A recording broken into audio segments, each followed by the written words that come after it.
Josh Tuberville to boot it away. Trevor Etienne standing at his goal line. Is this the night the Volunteers can finally get that long-awaited win in Gainesville? A couple of excruciating close calls in that 9-game losing streak.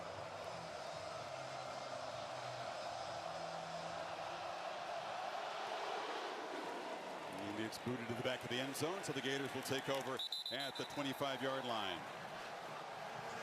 So Mertz has a career high in attempts and yards against Utah, but comes up short. He is incredibly excited about this opportunity. There's still a lot of newness for him, but this rivalry in the SEC, he was like electrified really talking about it this week. You can't blame it. It's cool to see Billy Napier with his head into the huddle there. Mertz coming out for his first drive. You know, there are a lot of Gator fans seeing that 15. A lot of great memories with that number, obviously, in this stadium. Tebow and, of course, Richardson, his predecessor, also wore 15. Montrell Johnson is the tailback. Can the Gators get this running game going? And already a misfire on the offensive line, which is something that plagued them on the road in Utah. Maybe it's you and me. All-star offense, number 76. I don't think Damian George wants to see us ever again. He had the rough night, a couple of penalties. Yeah. For the former Alabama transfer. That was probably the biggest takeaway from that game. It's tough to start on the road in Utah, but I think the miscues and the mental errors, and here you are 1st and 10 at home and trying to get things going. And biggest thing he said is we got to stay on schedule. That was his biggest key to the game. Stay on schedule, and here they are, 1st and 15. Kingsley Aguakin, their center, comes back, his first action this season.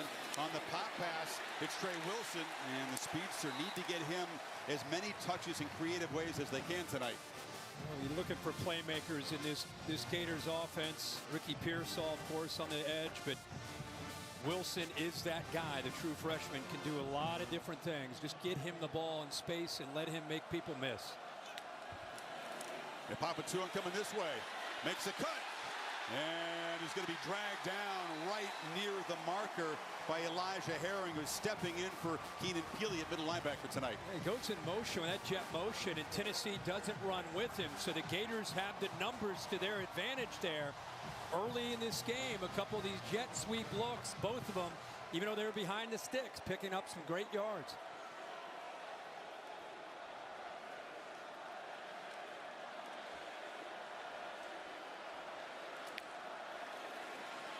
Mertz off the play fake. From the pocket, delivers a high throw. Trying to find Caleb Douglas. This front for Tennessee is a problem tonight. They've been very, very tough to block. A lot of speed rushing. Yeah, that's the strength of this defense is up front. A lot of depth, good edge pressure. You know, they lost some great players, but Tyler Barron proving that he's a guy that is going to be a handful. 9 and 27, James Pierce. Both those guys have great speed. He missed Pearsall on that last play, had him breaking downfield man-to-man. 2nd and 10, Mertz finds a little seam and delivers it to Trey Wilson, and there's a first down up near midfield. Well-designed play, finds a nice hole on the left side. Watch 3. Just got to kind of sit in that hole right there. Good timing between the quarterback and the young receiver, and right away, Chris, his first drive, very clear that they think that they can get Wilson in space. When you see zone from Tennessee, 3 straight times they've gotten him the ball with room to work. 4 plays, 4 passes for Mertz. And now they hand it off to Johnson, who picks his way for a short game before Tyler Barron wrestled him down. I like this plan from Billy Napier, telling us this week how much respect he has for Tennessee's front, and what they want to do to try to slow down that front is, you know, his offense, which is screen game, play action, run the ball, make this big defensive line in this heat have to run sideways to try to tire them out.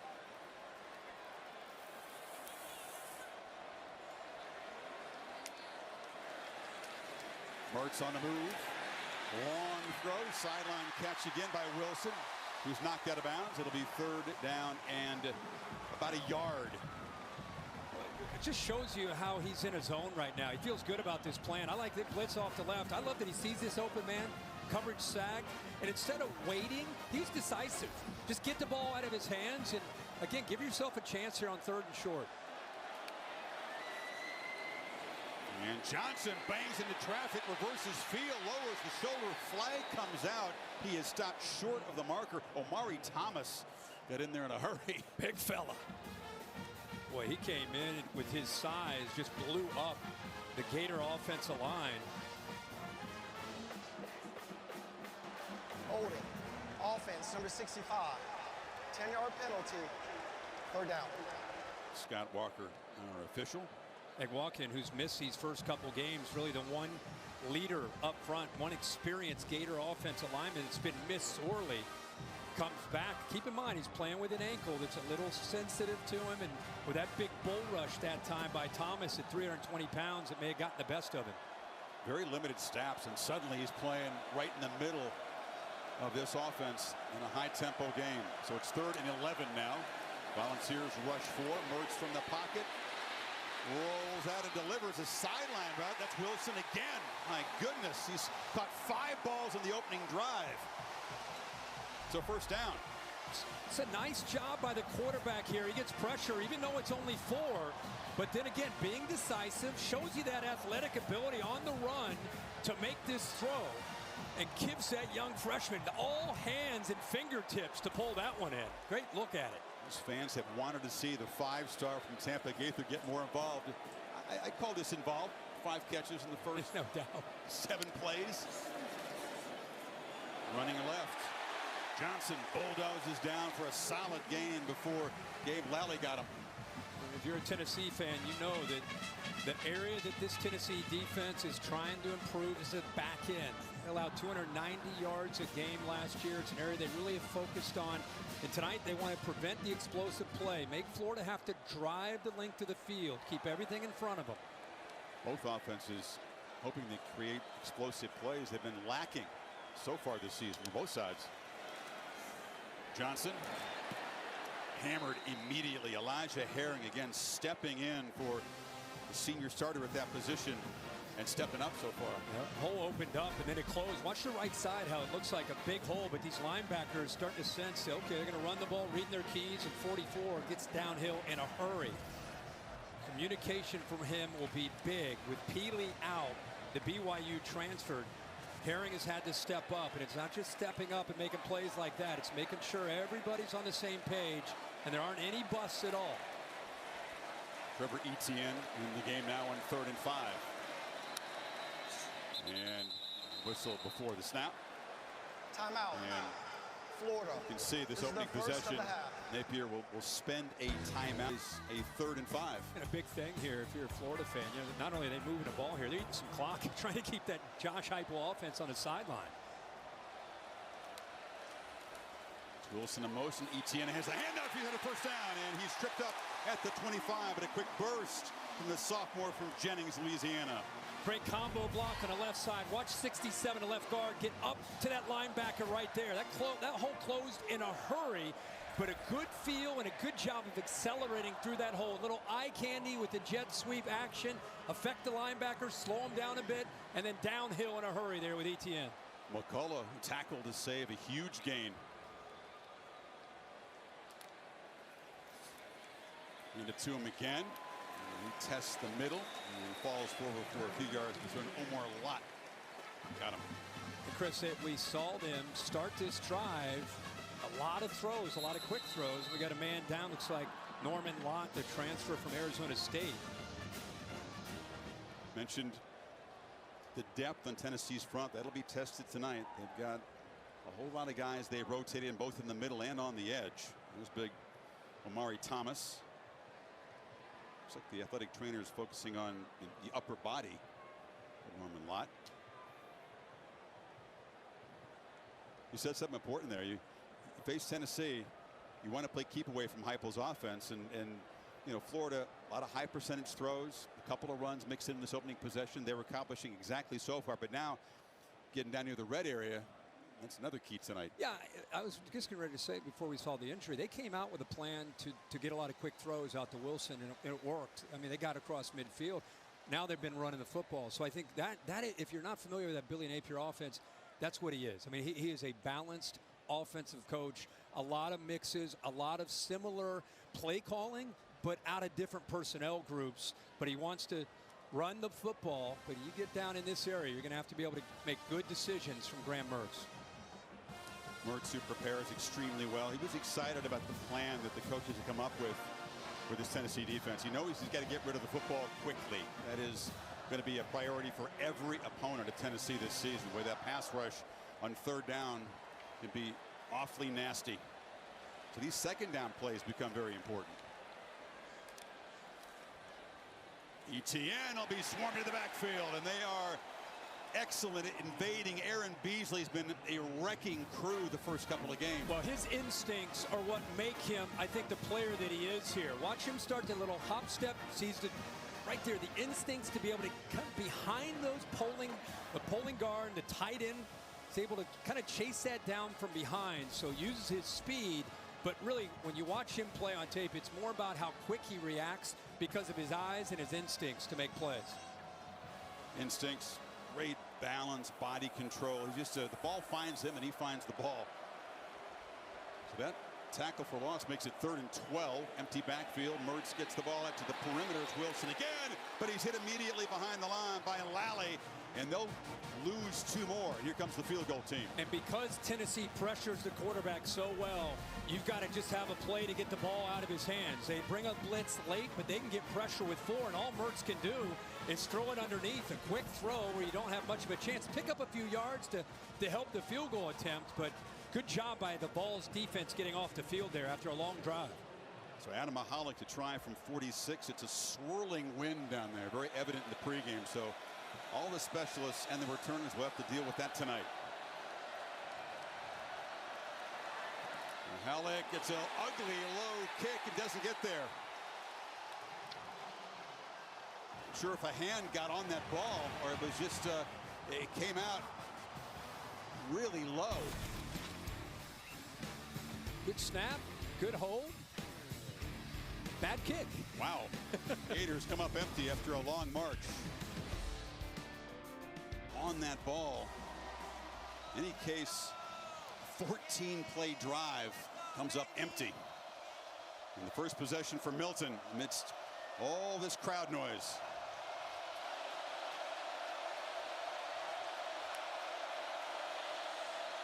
On the edge, quickly, Jalen Wright out of the backfield.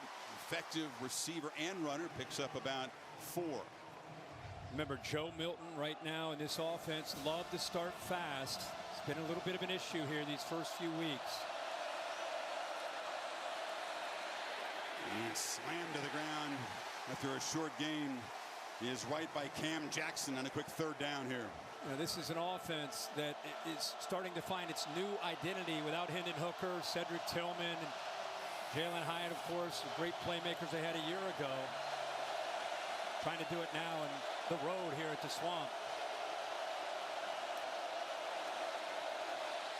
On the edge, right. Can he get there? Yes, a big burst of speed. He's around the corner near the 46 and a 1st down. What a great call there. Simple throw, but you get the running back, motion him out. He outflanks the linebacker, and with an accurate throw in front of him, he's able to catch it on the run and use the speed to get to the sticks. And another touch. 4 plays, 4 touches for Wright, the junior from Durham. Tyreek Sapp knocks him down. And every time they convert, the tempo gets ramped up more and more with this Josh Heupel offense. They stretch you sideline to sideline. Look at those formations. Create vertical seams for those home run shots.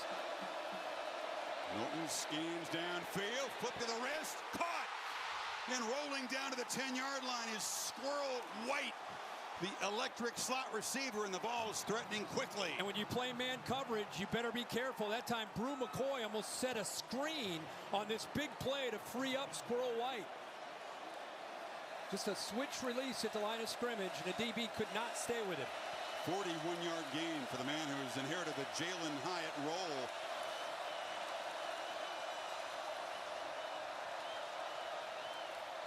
Milton to the end zone. Caught! Touchdown! Ramel Keaton and the Volunteers right down the field to draw first blood.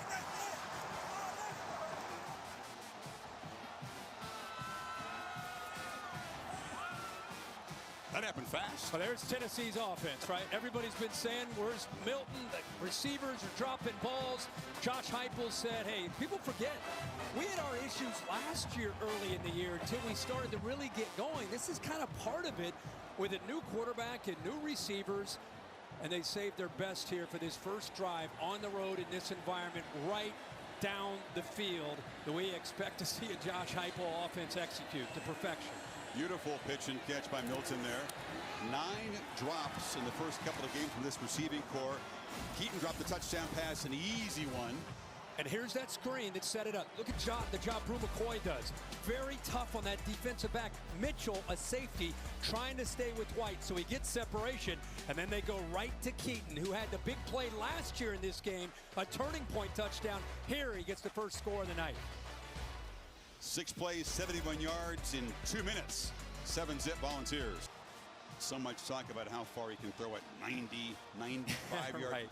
Arm strength, they have a different way right here. Yeah, he gets pressure on his left. This is the play that set up the touchdown. He's falling back, just really a flip of the wrist. 35 yards downfield to create that big play for the Vols. But he's stepping, actually falling away because of the pressure there from the Gators, and puts it right where it needs to be. So it's not always about throwing at 95 yards. Sometimes it's throwing at 35, falling backwards. That's functional arm strength right there. Right. It's a good call. The downfield shots have been a problem. They tried 8 of them in the first 2 games combined, completed 1, and Vols receivers dropped 4 downfield passes. So excellent execution for Heupel's offense there. And a deflating start for the Gators, who had a great drive going. Penalties set them back, and then the ugly field goal. Week 2 of the NFL kicks off tomorrow at 10 Eastern. Sunday NFL Countdown on ESPN and the app. Life after Aaron Rodgers for the Jets. Dak Prescott, Jared Goff also interviewed. Oh, that's not a good sight for Gator fans, as Trey Wilson, who was featured so much in the opening possession, caught 6 balls walking to the locker room with that left arm with apparent concern. And that first drive, like you say, the 6 receptions, clearly a big part of what they're trying to do tonight. ETN in motion. They fake it to him. Mertz on the bootleg and just has to throw it away. Well, this is where you want to see how Florida can respond, right? Opening drive, 13 plays, seemed to have Tennessee a bit on their heels. Looked like they were moving good, and they had some penalties, set them back, miss a field goal, and then Tennessee does what Tennessee can do. Offensively, bing, bing, bang, and you're down 7-0. Now you need to have an answer to that. Ricky Pearsall not yet involved. He comes in motion, the top receiver on this team. With Wilson out, he may be playing an even bigger role to get him the ball on the edge. Jukes shows an acceleration, and Beasley forces him out. 3rd down coming up. Again, Tim Banks, the defensive coordinator, he is content with giving up these plays underneath. I think the first drive is an example of what Tennessee is okay with. If you're going to dink and dunk and move the ball 13 plays and get in, have to execute in the red zone, we'll play that game. We just don't want to give up explosives. Last year against Anthony Richardson, last year against a lot of people, that was a problem. Fresh bodies in. It's kind of a hybrid version of the rabbit package. Mertz faces pressure, gets the ball out, and a clutch completion. That's Caleb Douglas, and they move the sticks to the 37. Really good job here by Mertz. Kind of feels the pressure. Watch his eyes. See this linebacker to his right? He's got 3 receivers and comes back away from that with that beautiful throwing lane, but had to get rid of it quickly because of the pressure up front. Douglas, one of the few bright spots for the Gators offense at Utah in the loss. Got a touchdown in the second half. ETN picks his way, follows his block, and Burr's still going. ETN in a foot race, and he'll win it. Touchdown, Gators.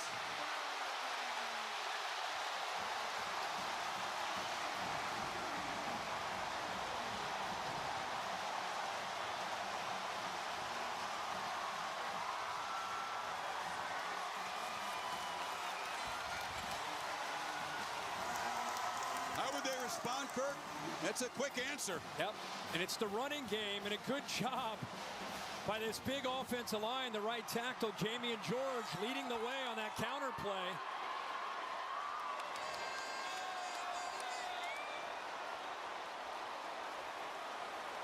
62-yard strike. They thought they had him contained early in the run. Showed some tremendous patience there at the beginning. And then the burst, and Mahalik continues to struggle tonight. That is blocked again. It was at Thomas again. So the field goal grazed. Now PAT blocked. The block right here, he's just going to follow him around, but I also want you to watch the free safety who's got to clean this up. It's a nice gain, but as the free safety comes up right here, he's got to make this tackle. You're going to give up 8 to 10 yards, but you can't olay and miss him. Then a missed tackle there by Haddon, and away Etienne goes. This offensive line, good job of pulling. Nice job of picking up that closing defensive end by James Pierce. There's the missed tackle, 2 missed tackles. Etienne, low center of gravity. He's going to run through. If you're going to wrap him up, he's going to run through, just trying to hit him to bring him down. That's what happened on the PAT. Again, just a really low kick, and that's Amari Thomas. We thought he might have got fingers on the field goal. He got a big arm on the PAT. That's he's 2 for 2.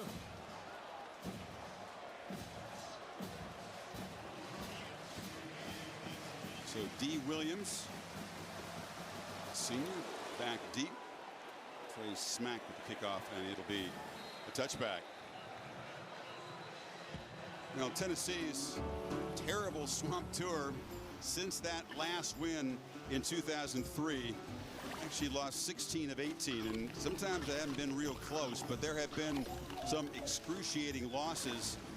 2015, 2017, they lost back-to-back visits on 63-yard touchdown passes at the end, including Felipe Frank's Hail Mary, and we'll give you a taste of later. So Milton back to work after that electric opening drive. Keeper all the way. Big fella, he goes about 235 pounds, picks up a couple. Well, it's a numbers game in this offense. You know, if they see that you're committed to the pass game, they're going to run it. And Austin Armstrong, one of the youngest defensive coordinators at 30 years old, makes the calls quickly. He's got to get his defense, as coaches say, the cleats in the ground. And that first drive, they had some issues. 2nd and 9, pitch to the edge, catch made, slipping the tackle is Squirrel White, and the squirrel is loose near the 43. Castell, the freshman, out there one-on-one, has a chance to make a tackle, unable to do so. And boy, Squirrel White looking for that next receiver to be that guy for Tennessee. He's going to be a big part of it. Jordan Castell, true freshman out there. Very inexperienced Gator defense. Offense, number 15. 5-yard penalty. A lot of responsibility on a true freshman safety against this offense. Really is. The communication's the biggest key. This offense, you prepare for it all week, but you know these plays are coming at you 14 seconds. Sometimes, you know, by the time you make a tackle, you start to get lined up. They're already lined up, ready to go. Gators trying to get set. 1st and 15 after the penalty. And pitch to the perimeter. Right. Musa back towards the original line of scrimmage. And see here, they're just communicating. Well, look at Gators defense. A little slow reaction. That's what they try to do to you. Just get you out of position. Milton off the play fake. Look at a launch downfield. It's Keaton again. That time he overthrew him. He had Jason Marshall beat by a step. Boy, to defend this offensive style, you got to live on islands. You got to hold up on one-on-one coverage. And also, you just ran 40 yards downfield. You're trying to catch your breath. It's really defending this offense. Who's in better shape between the receivers and the defensive backs? Because they're doing a lot of running tonight. Hot and muggy night. 3 receivers stacked right on 3rd and 9.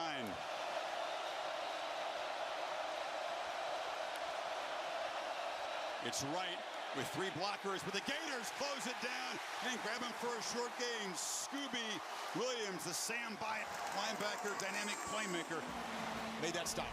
Just a great job by the Gators defense. Jaden Hill out to the outside. He splits 2 balls trying to make a block. He set the edge to that defense. 23, forced it back to the inside where Scooby Williams can make that play. 12 of the 14 punters in the SEC are Australian, so 2 of them tonight. This is Jackson Ross, from Melbourne. You can kick it with the left or right foot, what makes it tricky for returners. Pearsall to make the fair catch at the 16-yard line. He's dazzled some of the coaches there, but it's a normal thing. If you play Aussie football, you got to be able to kick going both ways. It does make it tricky because you'll alternate, and the spin is so different. Is that normal? They got a muff from Virginia because of the returner had to adjust right and left. So you said Aussie football, you got to be able to do both? You do. You got to be able to kick on the run with either foot. But have we seen a lot of punters, though, in college football doing this? Not a lot, no. But as I said, there are more and more Australians, like 61 punters in FBS. 12 in the SEC? Aussie, yeah.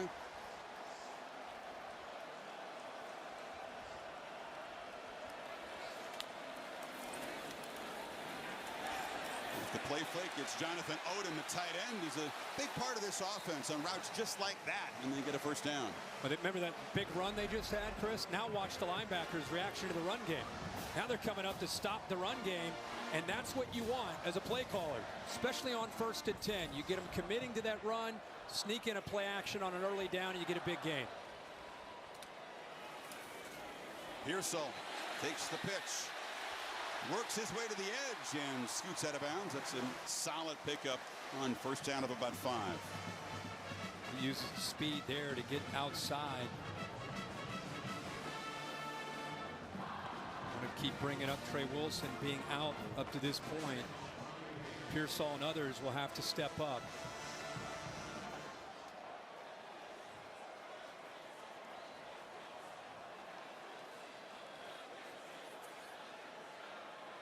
Final minute of this first quarter. Game moving quickly.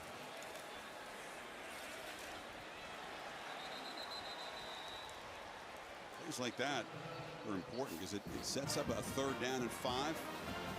Herring tackle for the 3rd time tonight. Wouldn't you say Graham Mertz, seeing him at Utah and seeing him tonight, really good command of this offense? You know, one of the knocks on him in Madison in his 3 years as a starter was his decision making. At times he would just, for whatever reason, throw the ball into coverage and just a bit erratic. In these first few weeks, man, he looks really comfortable in this offense.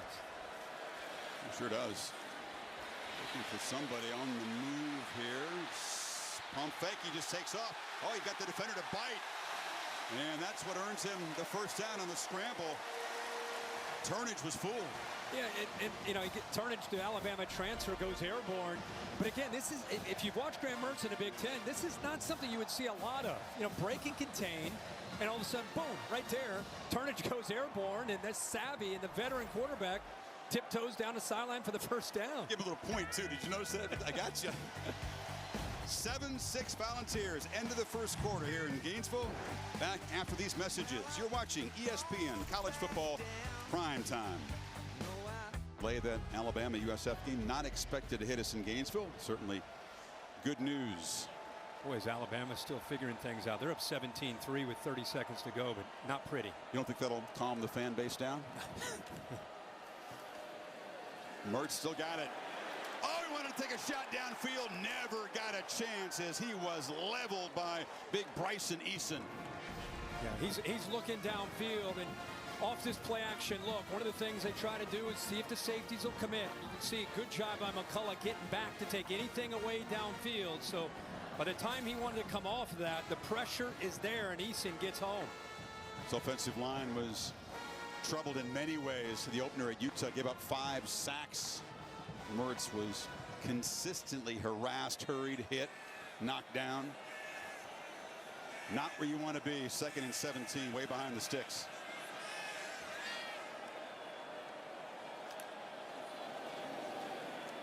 Pressure again. Catch made on the near side. That's the tight end, Arliss Boardingham. His 2nd catch on the young season. They get just a few. You know what? Josh Heupel has built this Tennessee program back up. Don't you think a lot of the attention obviously is on Heupel and the offense and how powerful they are and how many points they score? But what I think sometimes gets overlooked is how he's doing a good job of recruiting on the defensive side and building this defense that has so much pride and tradition back up, starting up front with how they can get after the quarterback with depth and with speed. young talent in the pipeline on defense, but a very experienced group. 9 senior starters. Mertz on 3rd and 12 on the move, flings it, and tight roping and making a great catch in the sidelines is Khalil Jackson. They want to get the 3rd generation Gator involved. That was a big catch. Great job by Jackson. This is zone, so he gets behind the corner to your far right. And then as the quarterback moves, the corner freezes for some reason. Doesn't get his head back, looking around where the threat might be. What a throw by Graham Mertz, and the toe tap, a thing of beauty there by Jackson. Look at that ball. He stayed planted on the ground and reached up. That is beautiful.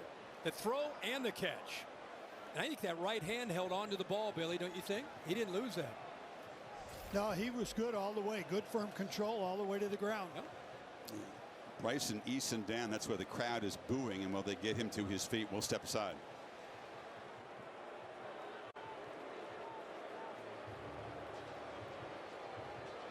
Kirk so far 5 for 6 on 3rd down. Khalil Jackson making that catch to move the ball into Tennessee territory.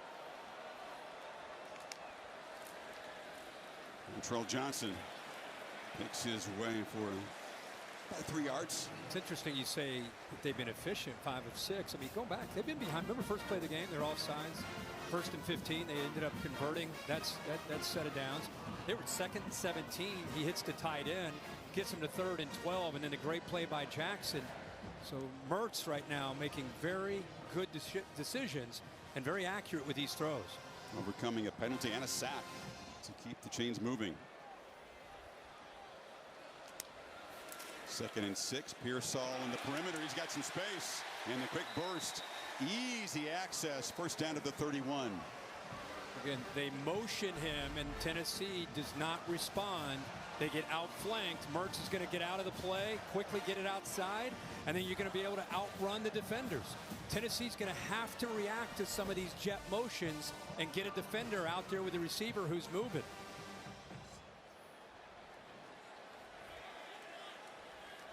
Another long march for the Gators. 10th play of this drive. 14 plays came up empty in the first possession. Etienne exploding again. What a night Trevor Etienne is having. Big touchdown run, and now a run that puts the Gators then in the red zone. Defensive end gets upfield right here, up to the top. Great job of blocking here by Hayden Hansen, 89. He's got no one to pick up initially, so he goes up to that next level. And I'm going to tell you, you get Etienne a chance to get downhill, low center of gravity, physical back, 205 pounds at about 5'9". He's a handful. It's a running game that just did not get going out in Salt Lake City, but they are moving the 6 with both backs tonight. Etienne again around the left side. Spins free, tough to tackle. Might be even a little bit more physical than his older brother. Don't know if he has the top end speed of Travis, but he's got toughness. Got another ball down. And well, I want you to watch this, Chris. A little thing like this can help a running game. Watch this movement right here to the inside. He gets himself inside thinking he's making the right play. Easy double team, and then you bounce it to the outside and give Etienne a chance to get some room to work. Second time a Gator defender has been down on the field. Can't identify him at this point. Let's take a break. Game against LSU in Atlanta. You think they're going to win and go play Miami in 0-1. Matty Mock and the Bayou Bengals. Getting upset. Yeah. 2nd and 8. Etienne still in the ball game. Tight ends bunch to the right, and Etienne will just bulldoze for about a yard and slammed down by Dominic Bailey. It was Tyree West, that Tennessee defense, who was slow to get up. He looks to be okay on the sidelines at this point. Yeah, it's great to see him up. It's getting physical down there. It sets up another 3rd down. Keep in mind, we played over 20 minutes. Vols have 11 snaps in this game. Game within the game. Yeah. Keep away.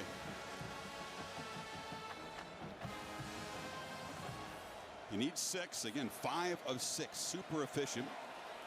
So far in 3rd down. 2 tight ends off to the left.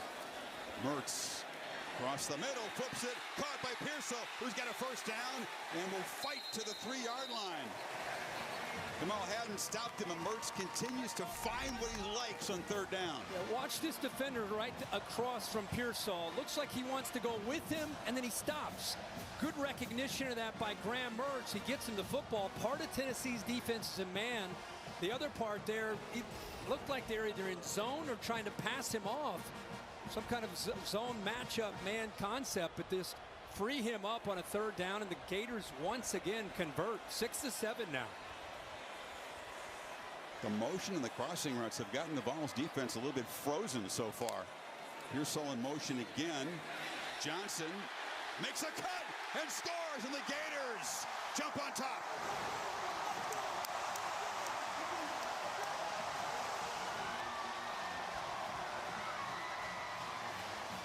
A pair of 14-play drives already for Florida. This time they don't come up empty. Well, they finished that drive off. They had the big run earlier. This time his partner Johnson gets it in on the act. Look at that, 14 plays, 82 yards, and most importantly, they're able to take close to 7.5 minutes off the clock. Half a quarter consumed, and now after the PAT was blocked, they'll go for 2.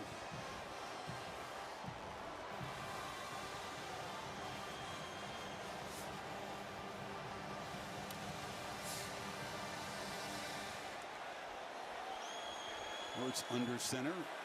Receivers off to the left. They throw a screen, and the Vols are all over it. Pearsall came back to catch it, but Lally and Aaron Beasley smother him, and the lead remains 5. Here's the view from the AT&T 5G clicker, and watch this cut. What a great job here of just feeling this. Looks like this play is designed inside, and then he bounces it right there. I mean, look at that cut. You got 2 Vol defenders trying to work outside, and gets underneath him and then into the end zone. They're working so hard to not let him get outside, and he shows you how quickly he can cut back against a grain there. Here's a 2-point try. Tennessee was ready for that one. But the Trell and Trevor show, the 2 backs in Louisiana featuring tonight. How impressive is Johnson at just being patient and sliding and then finding that crack. And the 2 together, you know, they bring a different style, and it keeps them fresh on a night like this. They've had 31 plays. You know, the Gators have 2 drives with more plays than the Vols have in the entire game. It's a wow. Their offense, part of being the best defense of the night. Of course, when Tennessee did have that one possession, Milton and company went quickly down the field. To our buddy Matt Berry with an update. Hey, Matt. Gentlemen, good evening. I've got your Chick-fil-A move on the field. Better pay attention to Arkansas. No one's talking about them in the SEC West. Isaiah Satania already up 7-0. Gets to the outside, goes 88 yards for the punt return. BYU just scored. Still Woo Pig up 14-7. This crowd revved up as the Vols operate from the 25. And a pre-snap penalty right on cue. Snap infraction. Offense, number 78. Outdoor penalty. First down. It's Ali Lane, who again is starting at center with Cooper Mays, the veteran, not able to go, hasn't played yet this season. Moves the ball, as you say, right on cue. You see the Gators move. Probably had a call, just like you saw there. Made the center flinch. On the edge, McCoy slips one tackle, and the well-traveled veteran receiver finally brought down by Scooby Williams. Look at the top right. Already you see the hand motions of the signal callers. Heupel letting the 3 know. You see him top right. The blue and the red and the green. The only 3 guys dressed in those colors here tonight. Milton under pressure, hit as he throws, just lofts it up, and it's an interception. There's a flag down where the quarterback was hit. Meanwhile, Devin Moore rolling into the secondary, takes it down inside the 20. We'll see if the interception stands. I think they're going to get a holding call on Tennessee. This should stand. It snaps a very long streak, the longest in the nation for Joe Milton, who had not thrown an interception since 2020. And it was 248 pass attempts until that pick. Wow. Spragan's the right guard, holding Caleb Banks. Couple of flags to sort out. Scott Walker and this SEC crew.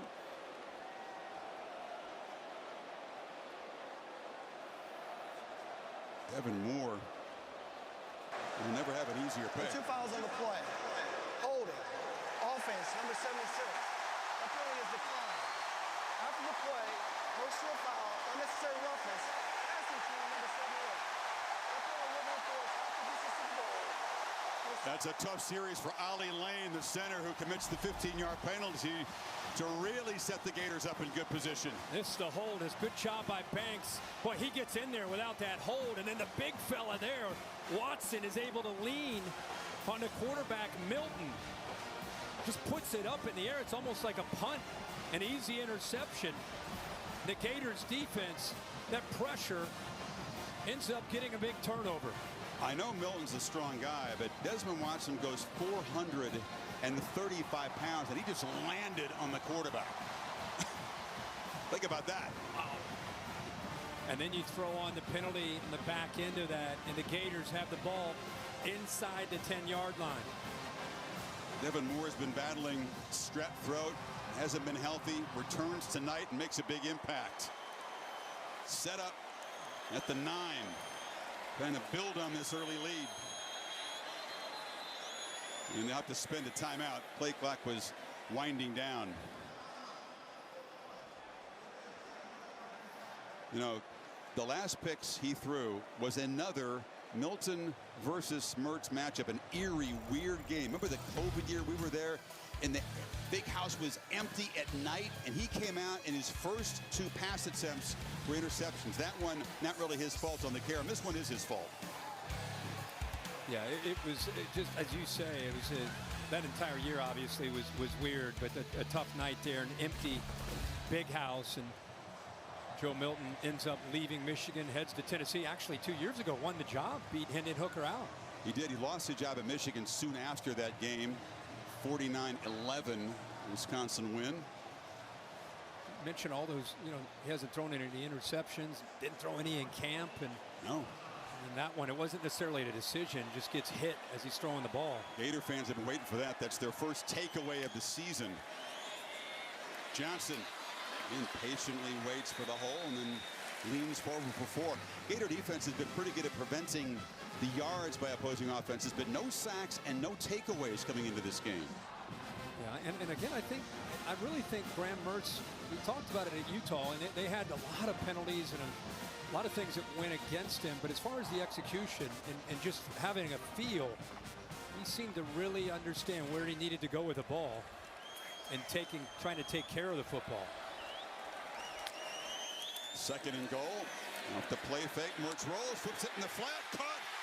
Odom right near the marker. Ball came out, he falls on it.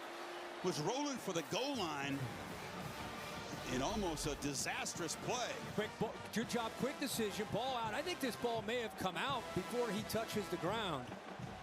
Yeah, it looks like it's out. He was reaching to try to break the plane with it. Extremely lucky to get it back. Got it back. Was there a progressive pylon cam? You thought you could get a touchdown if they could just get the ball. Oh, can't quite get it there. And almost regrets that decision. Look at that. Ball's right there. And asked for a better look. Wesley Walker was thinking takeaway. Instead, it's third down inside the 1. Billy Napier frustrated on the side. And it's third and goal from inside the 1. Crazy. Isn't that 17:32. Just under 5 minutes. Gators offense averaging close to 7 yards a carry, 6 of 7 on third down, and Mertz doing such a good job. Look at that, 15 of 17, just taking what the defense is giving him. 9 straight completions. It could be a quick huddle here. Quick snap. Johnson's the back. Mertz sneaks it. Doesn't even need much of a push. No signal yet. Touchdown. Helmet came off in the scrum, but it's Mertz who emerges with a rushing touchdown. Third score on the ground for the Gators tonight. Great push inside there by this offensive line. Mazuka, the right guard, really came off the ball quickly. The turnover by Milton. The personal foul put the Gators inside the 10. They capitalize on that 3-play, 9-yard scoring drive. Changing kicker here, Kirk. Mahalik, who had the field goal graze in the PAT block, now replaced by Trey Smack, who kicked one PAT last week in the rout of McNeese State. So the early hook. Understandable.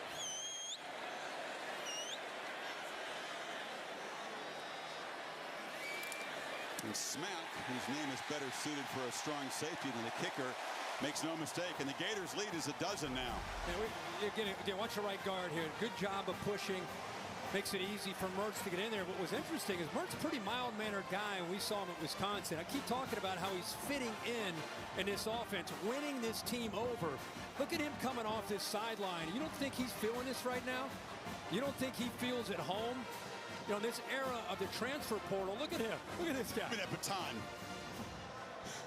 I tell you what, Florida quarterback wearing 15 bulldozing in the end zone does make Gator fans of a certain age think of Mr. Tebow. Now, he's not Tim Tebow. Oh, no, but toughness there. It's just really impressive to see this guy who had some good and some bad at Wisconsin come in here in less than, a few months, win this team over, lose their first game, and get them to believe in what he can do as their leader. They are 100% behind him, and they're up 12 here early. You want your quarterback to be excited about a challenge, inspired, and embrace it. And Mertz certainly did this week. You heard all about Tennessee's defensive front and that nasty pass rush, and you could just tell on the phone, Kirk, he was looking forward to this. He said, I've faced elite pass rushers my whole career. I'm not worried about it. Matt Berry. When you're talking transfer portal quarterbacks, Casey Thompson by way of Nebraska, by way of Texas, FAU, gets picked off here by Clemson's Nate Wiggins. Clemson getting tuned up for Florida State next week. Right now, 7-0 Tigers in Death Valley. Matt, thank you. Pretty deafening here, too. And it's just getting louder by the series as Milton, off that interception, back to work, down 12. It's Jabari Small in the tailback now. And another pre-snap penalty. That offensive line rattled again. Kirk behind the sticks again after one play. All-star. Offense. Number 74. Other penalty. First down. It's John Campbell, the left tackle, Miami transfer. Giving Austin Armstrong a lot of credit here with what he's doing. He really made an interesting statement to us this week. He said, listen, Tennessee scares a lot of people. We're not going to be scared. We're going to play them with our own aggressive nature. We're going to move around. We're going to affect that offensive line. We're going to affect this quarterback. Use our crowd to our advantage. And the crowd is playing their part right now. On 2nd and 15, they just hand it off inside, and Small with a small gain. Cam Jackson, Shamar James combining. This offense is so much about rhythm and being aggressive and getting those first downs and getting the tempo going. It's tougher to do on the road than at Neyland. Play fake. Milton harassed and sacked. Tyreek Sapp got him. Did you say aggressive? Inspired? Yeah, and they got home with just bringing 4. I mean, both of their ends, the pressure ends up getting home here, but look at both sides. They're not bringing backers here. They're just taking advantage of a good get-off and great speed off the edge there by Sapp, who can play inside or outside. This guy's 275 pounds. Thomas Aquinas, he's used his leverage and his motor that time to make a heck of a play, get him behind the sticks even more. Princely Omielen, then speedy edge rusher for Florida, was slow to get up and making his way to the sidelines. 3rd and 20. If Milton thought it was loud before.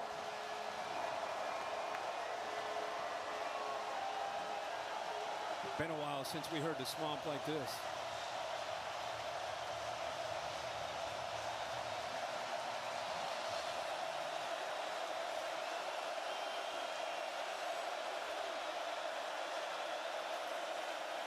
They just hand it off and into a 4-man rush. Small goes straight ahead. That was like a punt before the punt. Cam Jackson on the tackle, and the Gators get a stop. You get the penalty. You get the sack. Look at it. Look at this. I'm telling you, Austin Armstrong, we could just keep a camera on him. This 30-year-old defensive coordinator. He worked with Kirby Smart early in his career. He was at Southern Miss for a couple years as a defensive coordinator. He's 27, 28 years old. Nick Saban hired him. He was there for a couple of weeks, and then he ends up getting the coordinator job here. Jackson Ross rolls out. Pearsall has a chance. Makes one man miss and slips ahead to about the 45. So the Gators, good field position, trying to build on this 12-point lead. Look at the way Graham Mertz has played. Just very, very efficient. 15 to 17, showing the athletic ability. Great job with his eyes downfield.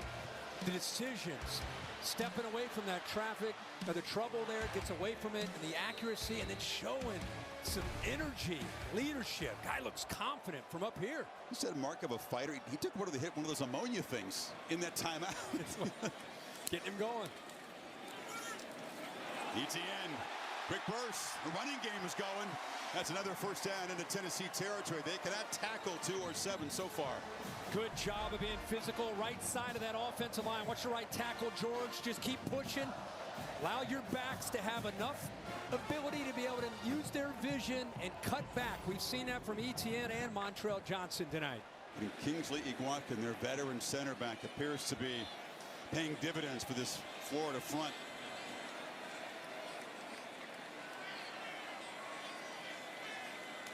ETN already over 100 yards. He's got it again. And they still can't bring him down with the first guy. Slips a couple of tackles. Wesley Walker got him down. Holly?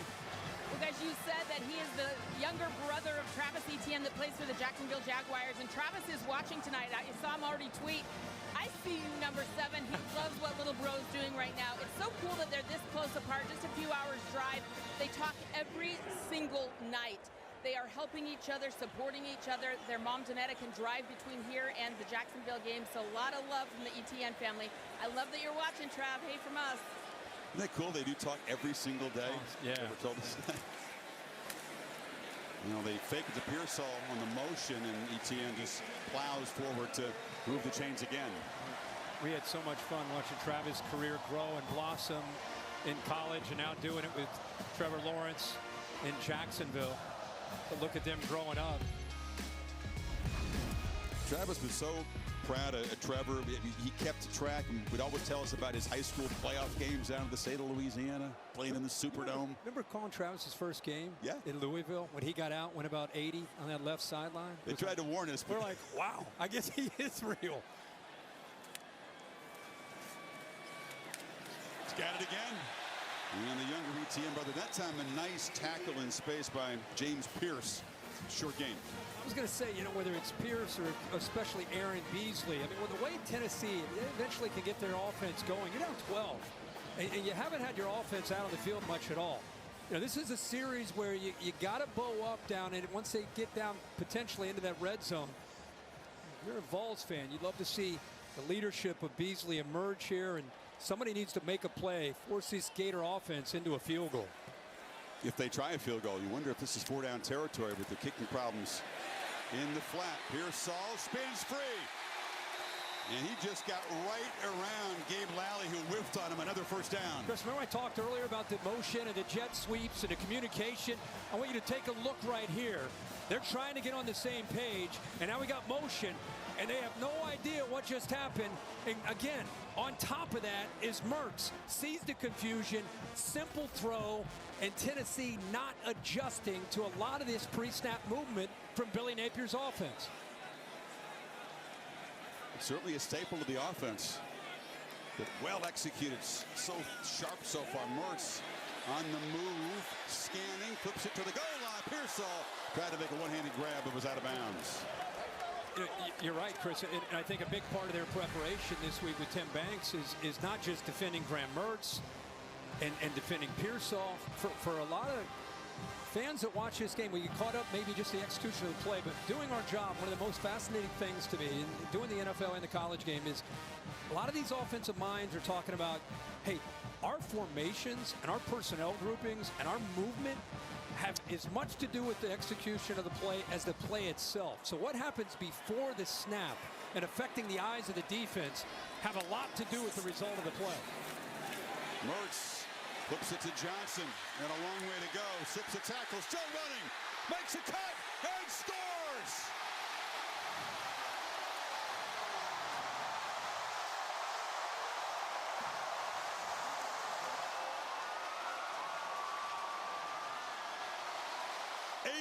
Yard strike for Johnson. Another missed tackle.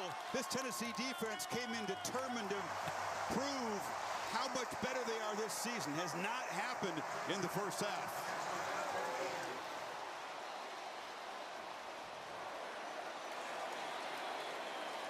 And smack again to try the PAT.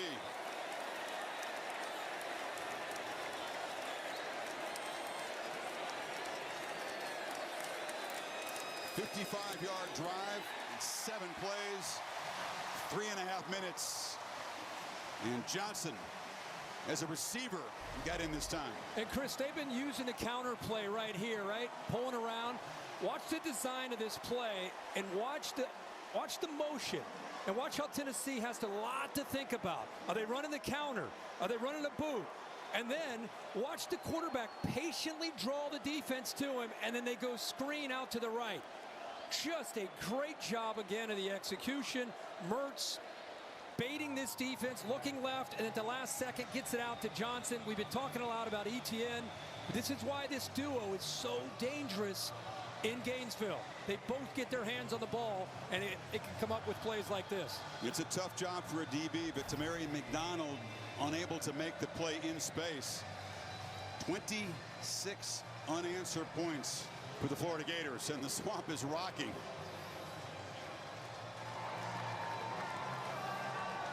.41 plays run versus 16 tonight.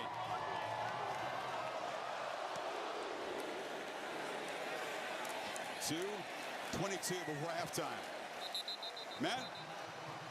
Yeah, Fowler, this is one of those college football Saturdays you got to keep an eye out for. Mercedes-Benz halftime report. Alabama survives on the road. Georgia needed to come back against South Carolina, and Florida State had to get out of Boston College and survive. Dan Mullen, Joey Galloway join me coming up on the Mercedes-Benz halftime report. I could barely hear him, Matt. It is so loud in this place. People forget when the Gators, they get back to their winning ways. It's a hostile environment. 1 first down to speak of in the last 3 Tennessee drives. We're going to Dane Davis now at center. Then with Cooper Mays not available and discombobulated again, they spend a timeout. Davis is in there, and think about Ollie Lane, and he had some issues with some flags. And after that unnecessary roughness call, they pulled him out, put Davis in. Talk about a textbook approach trying to beat Tennessee, which, by the way, gained 576 yards against Florida in last year's victory. Possess the ball, take the possessions away, take the ball away for the first time this year, and have a tremendous balance on offense, run pass. Absolutely. And I'll say this, if you look at the clock here, 2:22, talk about a big drive for Tennessee. Go back to the coin toss. Tennessee won, deferred. They get the ball to start the second half. Important here to try to get points on the board to get the ball back, too. It's a throwaway from Milton. That play looked confused from the start, and Uman Bielen pressured the quarterback. They had that opening drive where they made it look like there's Tennessee's offense, right? Yep. Just right down the field. And they've been searching since. And again, haven't had their hands on the ball much at all. Only 17 snaps in this game. The one big play, the 41-yarder to White on that touchdown drive. And then Keaton cut the touchdown pass. They have not really gotten the running game going at all. 14 yards on the ground in the first half. That's it. The Gators put 6 in, 4 down linemen and 2 linebackers in that box area. Tennessee has got to win the line of scrimmage and run the football. They need 2 to keep the football. Right. Stutter step. And we'll plow forward. Good run up near midfield. Good, tough running there.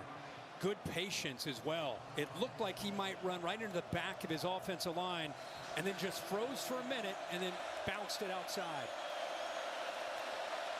See if that first down gets this rhythm reestablished for this offense. That time they run left and pick up 5 more into Florida territory. Again, you don't have Hendon Hooker back there, right? Running the football gives you an extra hat. Last year they were so good. If you didn't have the right numbers down inside the line of scrimmage, they'd run Hendon Hooker a lot.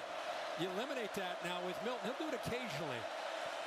Wright's got it again, and they swarm him behind the line of scrimmage. Uman Mielen combining with Chris McClellan.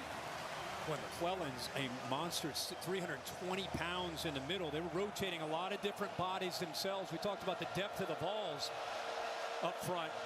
Florida has that as well. Now a big third down. Who can win a one-on-one matchup here for Tennessee? 2-by-2 receivers. Wright's the back. We got plenty of time on the clock. Now look at the game clock, though. You want to get points. Fair point. That time.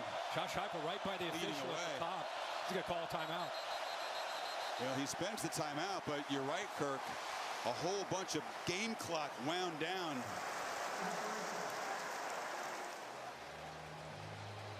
You can prepare, you can crank up the noise in the indoor facility and all that kind of stuff, but it's just different. And they have not responded real well, as Florida did not on the road in Utah in the first game. Minimal resistance, actually, between the first couple of games from Virginia and Austin Peay. And look at that bottom line there, the time of possession. And normally that wouldn't matter with a Josh Heupel offense because they score so fast. It's kind of an irrelevant stat, but tonight it is very relevant. On the road, trying to still get into that rhythm offensively, and it's a big third down here for Joe Milton and the Vols. Just the one timeout left now.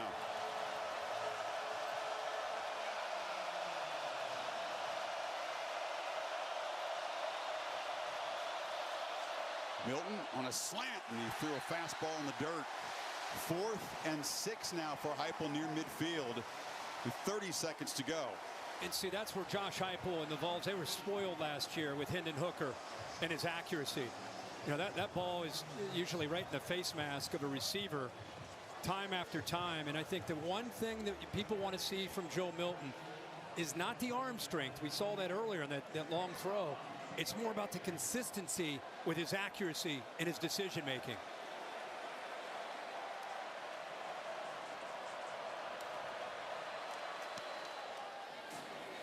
Moss boots it away. Pearsall makes the fair catch at the 10-yard line.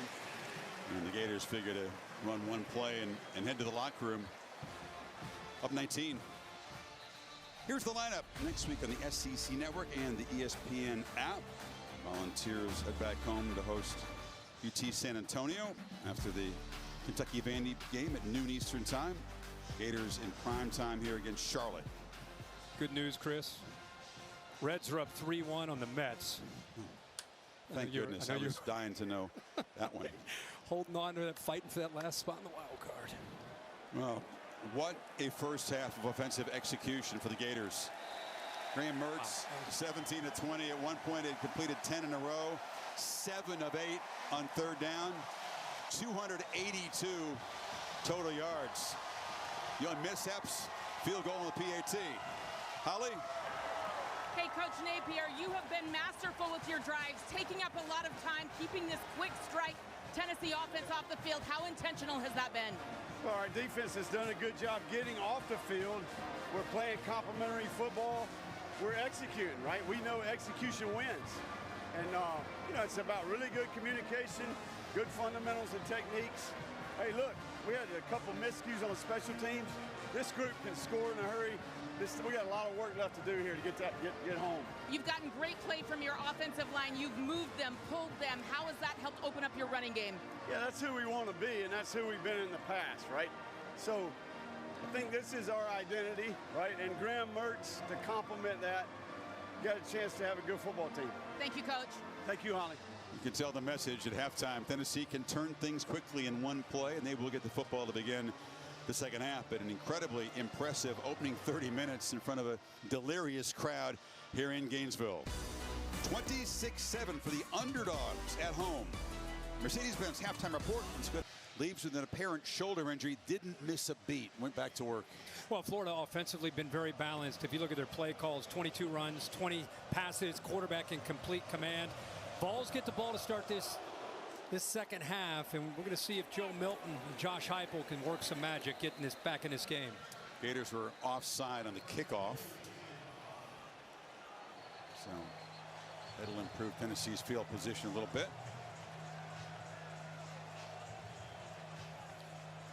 Go down to Holly, get a report, see if she's learned anything about the condition of Wilson. Offside, kicking team number 0.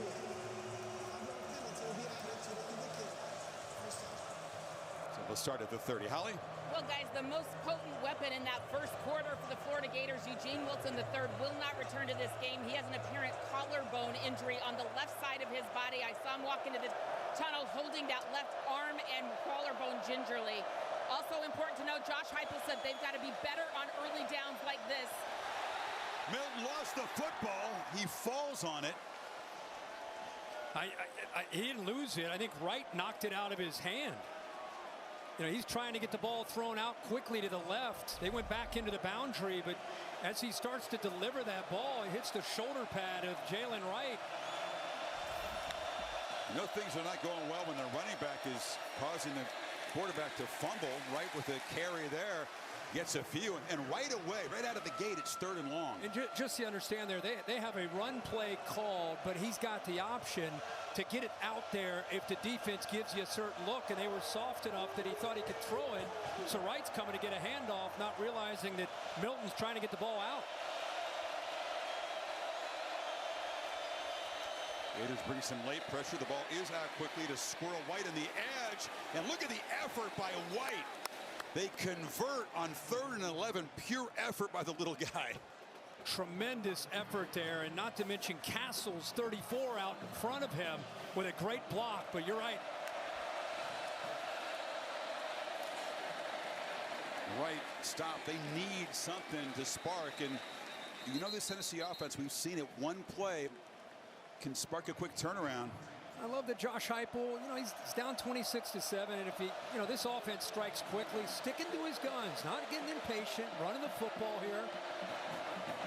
Right again, knocked down. He moved the 6 again on the ground to midfield. And they're already calling the play. The reason this is important to this offense or any offense is you run the football, they stretch you all sideline to sideline. Those safeties start committing down. You get those one-on-one chances for those vertical shots.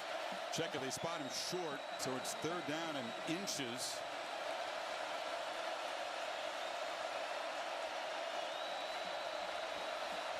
And Milton brings everybody in tight here. And you got a big quarterback on the sneak and get the first down. Wow. And they got to spend a timeout just a few plays into the second half. Down by 19. Those could be precious later on. They had plenty of time on the play clock there. And some frustration, obvious. In these timeouts, you know, you would think if Tennessee's going to get back in this game, they want all their timeouts. Let's get back to Holly. Guys, I was talking about Josh Heupel. He said that they've got to be more efficient running the ball, and you're seeing them commit to it more on this drive. I did ask him about number 78 getting taken out of the game. He said, we'll continue to rotate centers. He is in there right now despite those penalties. Keep in mind, they score 1.7 points per minute. They can still score quickly when they need to for the Vols. Got to get a few inches here on 3rd down. And again, it's a power formation on the end around. It's Brew McCoy, and he got it, but not by much. Scooby Williams knocked him down and just get enough to move the chains. We all want to see who that next receiver is going to be with Jalen Hyatt now in the NFL. Cedric Tillman gone. We've seen Squirrel White. Brew McCoy just got his hands on the ball. Heupel still running there, away on the ground. This is nice right, driving the legs, and this is a interesting start to the half. They get very physical with the run game. And that's great. That's great for this offense. Good job. Castle's again leading the way, but hard running not giving up. Love to see that. One of the top backs in the country in the early season with yards after contact, more than 5.5 yards after contact per carry. Uman Mielen tackle there after a 1-yard gain. It collapsed down. What I was getting ready to say is somebody, not just this game, this year, has to become the new Jalen Hyatt. Who is that going to be? You know, Brew McCoy has ability. Keaton can do it. White can do it. But somebody's got to strike fear into the heart of these defenses that they face. And tonight, who can win one-on-one and become that guy? Big shoes to fill. Hyatt and Cedric Tillman were a ferocious combination.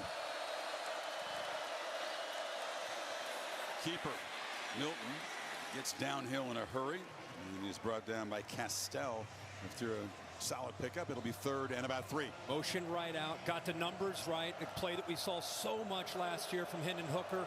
So many first downs on that run. Makes the defense have to respect it, so it's good they sprinkled that in. This has been all about the run game on this drive. And 2 guys were in motion, so another pre-snap penalty on the Vols. Ouch. All-star. Offense. Number 34. There's a tight end Castle. Suddenly Kirky becomes 3rd and 9.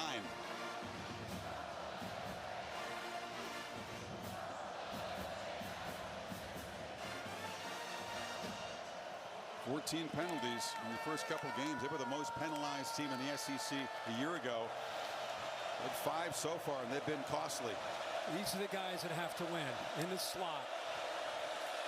Milton looking to the right, and he finds Castles. Big fella running hard, and it's a pickup on 3rd and long. Another good effort, right? Because he didn't have that first down. He was about 4 or 5 yards short. He was the one that moved to cause that 5-yard penalty, so he makes up for it there with another great effort. Small, under to the right. And knocked down as he collides with T.J. Searcy. Austin Armstrong, the defensive coordinator from Florida, is putting 5 in the box, meaning 3 down linemen, 2 linebackers. Now they're up to 6.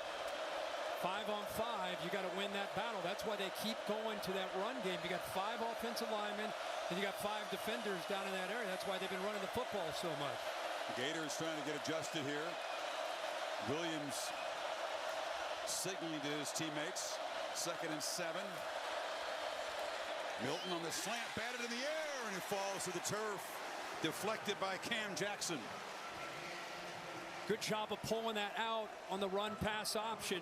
He pulls that, has a chance to make a big play, but the big man, Cam Jackson, denies that. The transfer out of Memphis, kind of an anchor in the middle, trying to get those linebackers down, but the big fella who got that penetration at 6'6", doesn't have to climb the ladder and just raises his arm to knock that one down. Fresh bodies in on the Gator front for this 3rd and 7.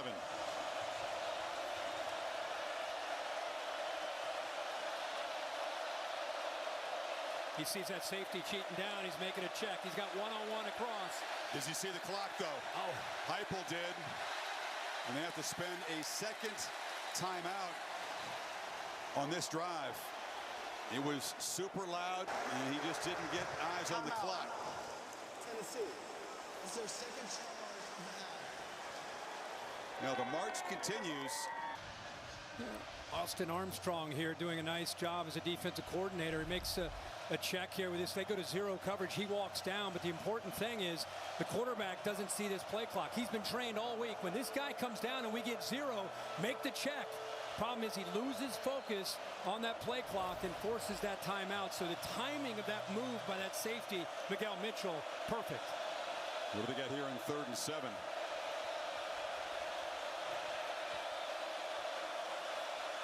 Gators rush 4. Milton slant incomplete. Broken up beautifully. Arriving to knock the ball loose was Jalen Kimber. Georgia transfer. 4th and 7. Here comes the field goal team. Nice job. The double slant. Look to the right. Safety comes down, takes away the inside slant. Really an accurate throw, but tight coverage that time to prevent that pass from getting in there. He read it right. He threw it very accurately, but give the Gators credit for that good tight coverage. Charles Campbell was the starting kicker at Indiana for 3 years before coming through the portal from 42 yards.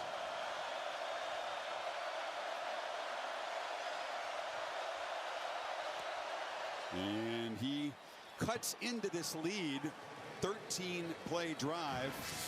Took 5.5 minutes. That's slow by Tennessee standards. They only get 3, and the lead is still 16. Is it pretty feisty, that rivalry to begin with, before all the annex this week? And much more on the CSU side, obviously. For them in the past, it's been their Super Bowl. I just don't want you don't want your quarterback out there involved in it. Colorado. You got to have this. In 2 weeks, you've gotten more publicity than you have in 20 years. When I say you, see you. I know what you mean. It's been fun to watch. It has been. If you thought the biggest story in the sport was going to be the Buffaloes in August, you'd have been laughed. Who had College Game Day out at, what is it, week 3 of the college football season out in Boulder with The Rock on the set? Who had that? Not me. Never saw that one coming. And Curtis Wilson and our All-State bus, of course, here in Gainesville, keeping us up to date with all the action today. What's the All-State Good Hands play today? Well, this is a huge upset. Harrison Mevis, look at the big fella lining up. SEC record, 61 yards. Good feet play. Wow. Mike Black excited, my spotter here, the ex-kicker. A field rush. What a scene. SEC win against a ranked team. That's welcome for this league, which has struggled big time in interconference play so far. Johnson with the carry. They kind of small dent into that lead, but the Gators will take that. 5.5 minutes off the clock and 2 timeouts spent by the Vols. The only third down they didn't convert, Kirk, was a 3rd and 12. Missed field goal, and then boom, 4 straight touchdown drive. And shouldn't even really even have to put up that last one where they just took a knee. So, I mean, they have been on quite a run. Well, keep an eye on this. These backs have been fantastic. Montrell Johnson, it's like he was limping off there. And Holly told you that Trey Wilson will not return tonight with a collarbone injury. ETN motions out. Empty on 2nd and 10. Balls rush 4. All is out quickly in a slant. There was some miscommunication. It falls incomplete. Pearsall, I don't think, on the same page as his quarterback that time. And Mazuka was downfield, and the ball actually hit him on the back. Penalty marker out. That ball hit him on the back. He was a few yards downfield. Pearsall went right back to the quarterback, and they're trying to get their signals straight. One of the few moments this offense has not executed flawlessly tonight. There is no foul for illegal touching. 3rd down. Yeah, you can't throw a flag when it hits him in the back. Yeah, he's just trying to get the ball out there. And I think because you saw Tyler Barron go up in the air, he had to work that ball around him, cause that ball to be inaccurate. Gators have been amazing on 3rd down, 7 of 8.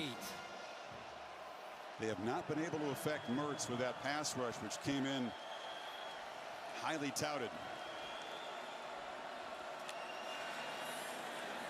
They rush 5 here. Mertz is pressured, gets it out, and Pearsall makes the catch, but as he's knocked to the ground following the throw, that pass rush did ruin the play. You just talked about how Tennessee has shown an ability. They rush 5 here, get some one-on-ones. Good hit there on Mertz. Clean hit, forces him to get rid of that ball probably before he'd like to give his receiver a chance to get beyond the sticks. So Tennessee, they get the field goal, they get a 3 and out. It's exactly what I'm sure they talked about at halftime. Trying to get a chance to this defense to slow down Graham Mertz and get Milton and the Vols offense going. Shot booted away, his first punt tonight, and the Aussie booms it. D. Williams lets it bounce out of bounds. Holly? Well, guys, Amari Thomas's mom, LaWanda Thomas, has 25 years of experience teaching middle school at St. Paul Catholic School in Memphis. Omari attended that school, and he had his mom as his 6th grade math teacher. And his favorite memory is when he forgot his homework one day, and he thought, oh, my mom will let it slide. And she absolutely did not. He said she was strict and loving. He said he's been instilled from his mom that school came first before athletics. So shout out, LaWanda. You are amazing, and you are our extra yard for teachers tonight. Extra Yard for Teachers Week. CFP Foundation has recognized over 500,000 educators. CFP Extra Yard.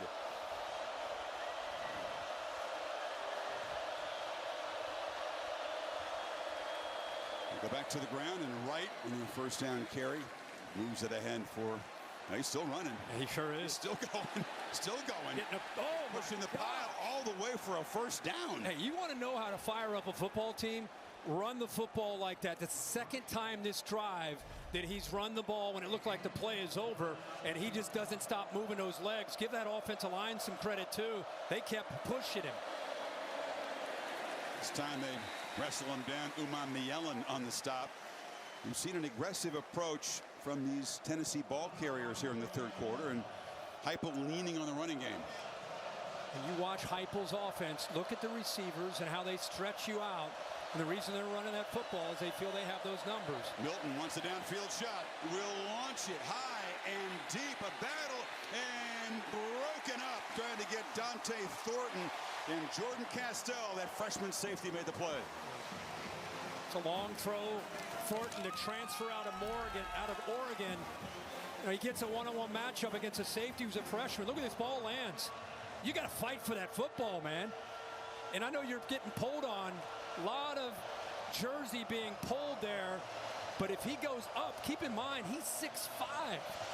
Go up and make a play on the football. Looking for another receiver to make plays in this core. The transfer from Oregon has gotten off to a slow start this season. Play clock winding down. Do they have to spend another timeout here? Just get it off on 3rd and 10. Milton delivers a bullet down the field. Hits a man in stride. There's Thornton getting going. That's more like it. Makes a play against Jaden Hill. Comes right back to him.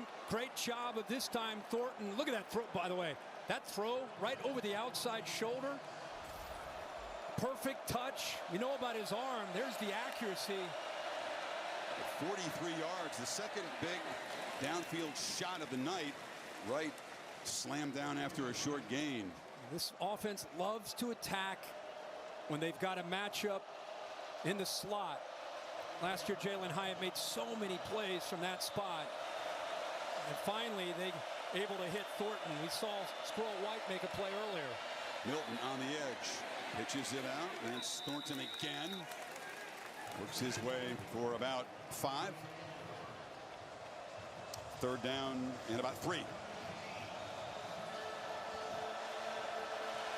Operating at the kind of tempo they love right now. Right again, patiently picks his way, and this time cannot drive for a first down. Stopped by Scooby Williams. It'll be 4th and 1. John Campbell couldn't quite finish his block. The left tackle, the transfer from Miami. No hesitation. Line up quickly.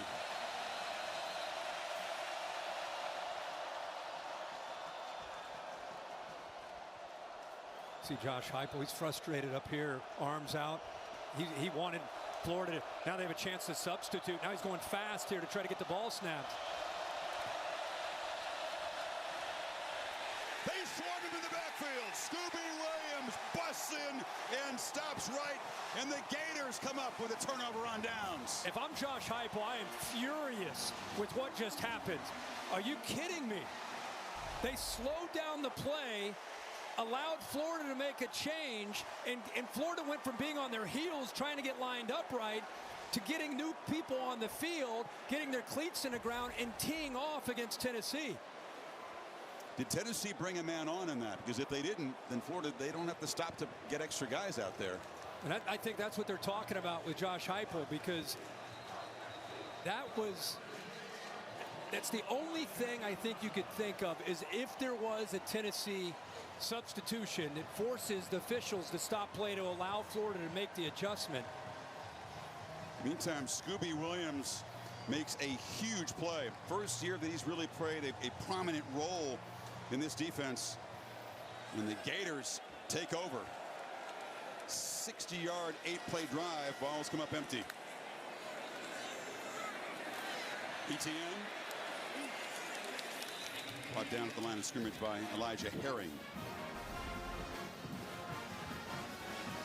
Seeing if Tennessee did not substitute anybody. It's an interesting discussion. Bill, do you have any idea what that might have been about, why they stopped play like that? Well, what confused me on it is that they actually shut things down. And normally on a substitution, you didn't shut it down. You'll just keep your arms out and you'll give them more time to sub. So there had to be something else involved with that. I mean, you never know, but as you said, Kirk, that was important, and the Gators came flying downhill and came up with a stop, and now they'll go back to work with Etienne on the ground. We'll have to see if Montrell Johnson is able to go. He did leave the game last series. Bill, one last thing. If Tennessee did not substitute, because I don't think they did, why would you stop action? It had to be something. Well, I saw one of the players pointing at the ball. I saw the umpire come in and stop things. So I don't know what actually happened on that, but it had nothing to do with substitution. That's a huge play. On 3rd and 4, Mertz to Pearsall, and he dropped it. It was in heavy traffic. Wasn't going to get the first down anyway. And quarterback took another hit. They're beginning to get closer to Mertz and affecting his throws now. Well, they made some great adjustments. You got to give Tim Banks and his defense credit, because Florida was, you saw the drive chart, right? I mean, it was touchdown, touchdown, touchdown, touchdown before the half, and now it's been 3 and out for a couple series.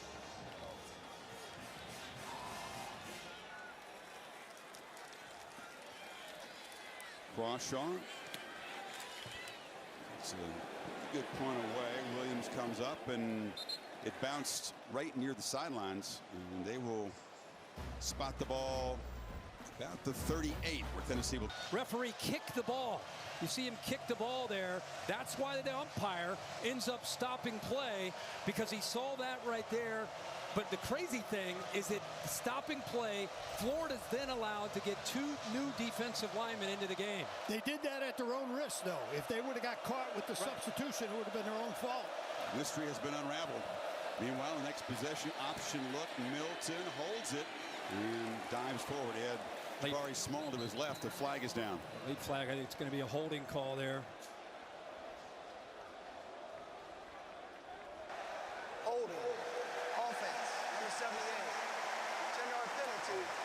First down. It's been a tough night for Ali Lane, who's started at center. It's his 3rd flag. We just, Tennessee fans know Cooper Mays, one of the more experienced offensive linemen, not available tonight. There he is. Guy's played a lot of football, 23 starts. Guy that communicates, especially on the road. He's unable to play. Ollie Lane and Dane Davis have taken all those snaps. Lane, a natural guard, filling in tonight, as he has the first couple games. Pitch on the perimeter to Thornton has become really involved here in the 3rd quarter. Taraja Mitchell knocks him down hard. So 1st and 20. Got to go to work trying to make up for that penalty. Pitch on the edge again. Oh, Brew McCoy just absolutely ran over Miguel Mitchell. I hope he's okay. That was a welcome to the SEC hit right there. Mitchell, a young defender coming up there. He got blasted by McCoy, who's 6'3", 220 as a wide receiver. Sets up a 3rd and 8.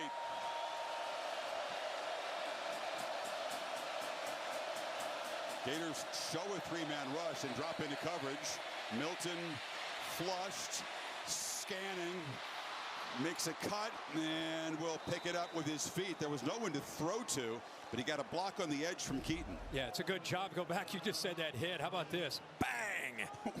He lowered the shoulder and went over right over top of him, and a heck of a job the very next play by Milton. Put his foot in the ground and gets upfield to pick up the first down. Feel a little bit more urgency here as we close in towards the end of the 3rd quarter. Sure do. Very different looking Tennessee offense. It's been the run after halftime and physical runs as Small falls forward for 3. Just as a fan, or just as we watch and you think back to Tennessee's offense last year, so much about Hooker and now it's Milton. To me, I don't see the same juice at receiver that we saw last year. No, it's hard to replace Tillman. Well, yeah, I mean, obviously, but for this offense to be effective, you got to win the one-on-one matchups on the outside. And if you're not going to be as explosive and dynamic in the passing game, it's harder to overcome penalties like this. Another pre-snap penalty. And every offense has to win one-on-one, but especially this one because of the formation. Sideline to sideline, they're creating the one-on-one matchup and the vertical seams downfield. You got to have guys that can win. And if you don't, the defenses don't have to be as concerned about that. And they can change their alignment.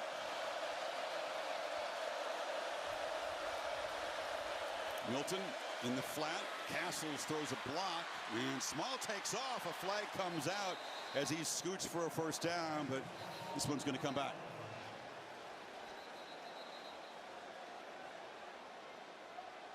There's no way this is on Castles, 34. And Bill, you'll have to help me if it is. It's be surprising. Again, you'll know something about the crack block that I have no idea. It's one of those blindside Personal blocks. foul. Illegal blindside block. Offense. Number 34. But Bill, I'm with Heupel here, man. Second down. I'm not a fan of this call. Watch this, guys. Watch this. Watch 34. You're telling me this is a... Now, if you slow it down like we just did, frame by frame, any play looks dangerous. But if you play it in real time, I can't play it in real time if you can. I can't believe they just called that. I don't disagree with you, Kurt. All right. I don't think that was forceful enough to get the call. Blindside, yes, but not forcible enough. I would agree. It's been a point of emphasis, but that call is absolutely enormous. Backs the ball all the way up to the 35, 2nd and 27. And they hand it off to Small, and he bounces it, and will pick up about 7. I think what you have in this offense right now is your playmakers are in the backfield with Wright and Small. And other than White, I don't see anybody that can get downfield. No one's lined up. Milton on 3rd and forever finds Keaton, who will be knocked out at about the 43 by Jason Marshall, and it's going to be 4th down. See if they picked up enough to go for it here. White cleared enough defenders down that at least it gave them a nice opening there. Give them a chance here on 4th down. Final 20 seconds of the 3rd quarter.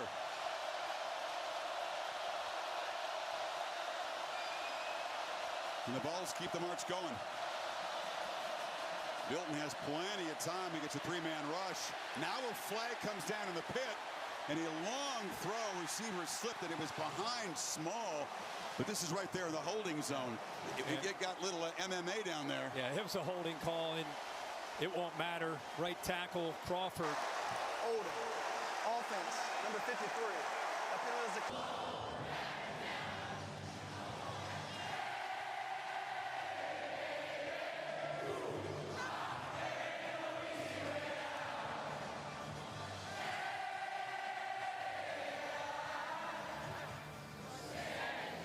Won't back down. First play there at the end of the 3rd quarter. A few days after Petty died in 2017. And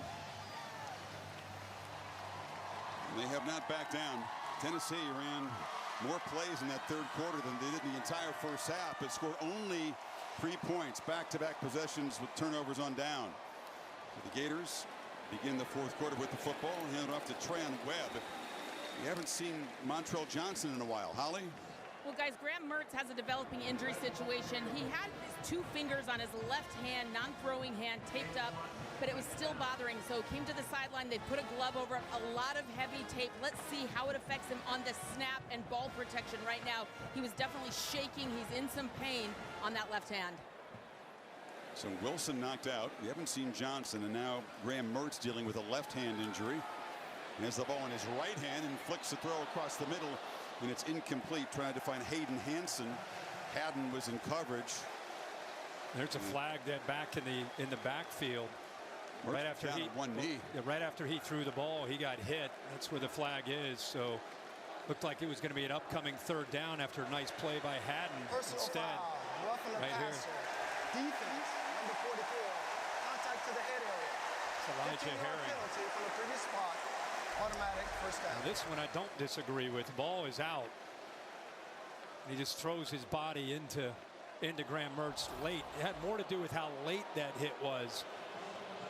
Don't you think, Bill? It wasn't necessarily a physical hit. And you know, the way he turned, he knew he wasn't supposed to hit the quarterback. He just kind of threw his shoulder. And he threw that in there to say hello. Yeah. And got a call. I agree with the call. Yeah.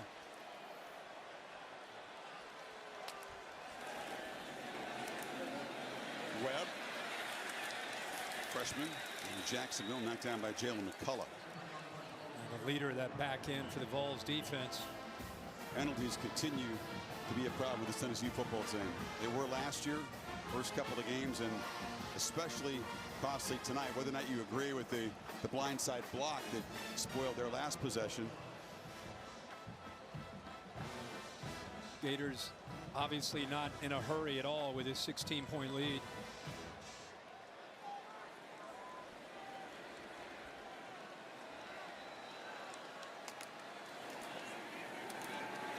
Works straight back and throws a high ball caught by Caleb Douglas. Just enough for a first down inside the Vols 30. Big 6'4" went up and grabbed it. Well, it's nice to have that length. Good job of going up. Nice space in between the safety and the corner. Good job by Douglas. There he is.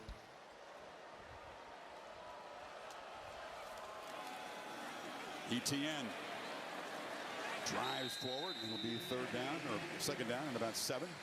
You know, we talked a lot about Graham Mertz, these backs, these receivers, but this offensive line from Florida, heck of a night against his front from Tennessee, led by this right tackle who had a rough night in Salt Lake a couple weeks ago, the transfer Damian George from Alabama. They're averaging over 5 yards a carry tonight and only 1 sack. Of course, Tennessee had 11 coming in. It's the strength of their defense, but give the Gators O-line, Billy Napier's plan that he's had tonight, a lot of credit. Getting Kingsley Eguakun, the center back, has been important. Yes, for sure. ETN makes a cut, slips a tackle. In the open, lowers the shoulder. First and goal, Gators. Beasley prevented a touchdown. You always hear that term when the draft comes around, contact balance. I'm sure his brother Travis appreciates this. Watch this, the leakage right there. He bounces off of that arm tackle, bounces off of that arm tackle. Great lateral quickness. Tough to bring down. Great run. Career high, 147 for ETN, almost 10 yards a carry. He's got it again. And that time knocked down near the line of scrimmage by Garrett Garland. The two of them together, and I know Johnson is out now, but when they're healthy and they're working together, they bring a little bit of a different feel, like great tandems do. And you know, he not only does he have that acceleration as you saw in that last run. I mean, he's able to bounce off of a lot of arm tackles, and you know, when they have them both, you're able to spot him, get him out there, keep them both fresh. Holly reporting that Johnson's down there with his helmet on. Doesn't appear to be anything serious, but he has not been in the ball game last few series. ETN again. Heavy traffic and nowhere to run. Beasley again filling. Kid's averaging 9 yards a carry tonight. His brother watching, tweeting about him. Yeah. And the plan, I don't know if it could go much better. And it's been a different plan. Once they had the lead 26-7 at half, this plan has changed dramatically. And give Tennessee some credit for what they've done on that side of the ball, the adjustments. But balanced attack, 31 runs, 24. But before that, it was really a 50-50 run to pass play call for Napier. So it's third and goal. Tough to throw it in down here. Let's see what Mertz dials up. Now he's going to try to keep it, and he's knocked down. So pretty conservative, Kirk, when they got that first and goal.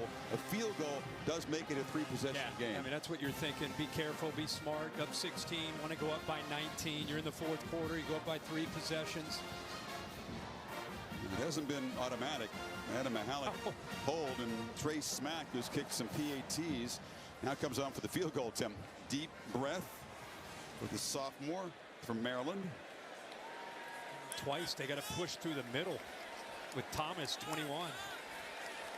27 yards on an angle here.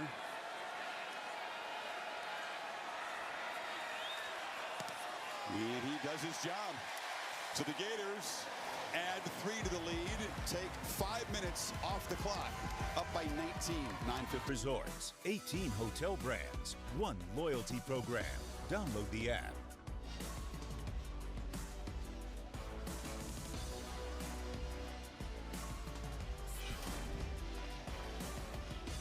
Coach Prime, hat, sunglasses, and a hoodie on to follow the storyline of the week. Can they get to 3-0 before they head up to Eugene, Oregon, and open Pac-12 play?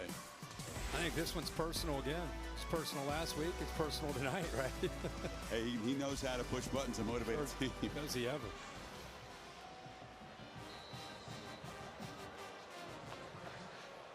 So inside of 10 minutes, Tennessee, having spent the 2 timeouts in the first series of the half, will need to I would think Kirk begin to operate with a little more urgency and maybe go back to the passing game. The penalties have been a problem. Yeah, they're going to have to. I think this is a critical point in the game. 26-10. The referee kicks the ball and inadvertently, umpire recognizes it, stops play. And then you see Florida rolls the dice. They get 2 fresh bodies in. This is 4th and 1 from the 15-yard line or close to it. And the Gators get penetration. And they went from being on their heels to getting a stop. And then the next drive, this block right here was called, killed another drive. So 2 of their drives, potentially points, taken away. Back-to-back 4th down stops for the Gators, and they'll continue on the ground. A small wrestle down by Cam Jackson. And this is where Joe Milton is going to have to realize, I mean, it's 3 possessions, under 10 minutes. I mean, this is an offense usually in up-tempo. It has to be in turbo right now, as fast as they can go. They've been stuck in 2nd gear.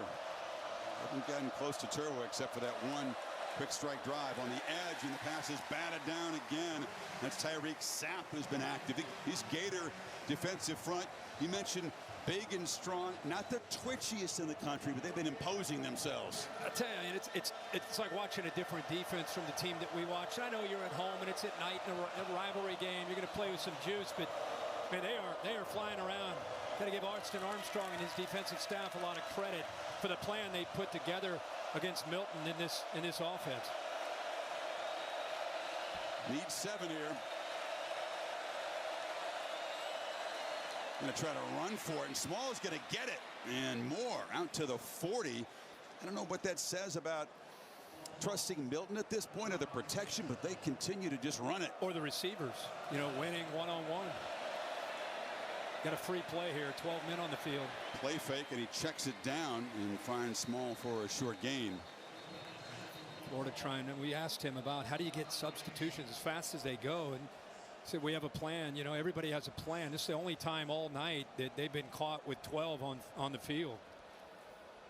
The Gators get off the field effectively in the first half, but Tennessee ran 29 plays in the 3rd quarter. Defense. So it'll begin to take a toll. Get off the field prior to the snap. 5-yard penalty, first down. Have to continue to rotate fresh bodies. They tried to do it here. Yeah, seriously running off there.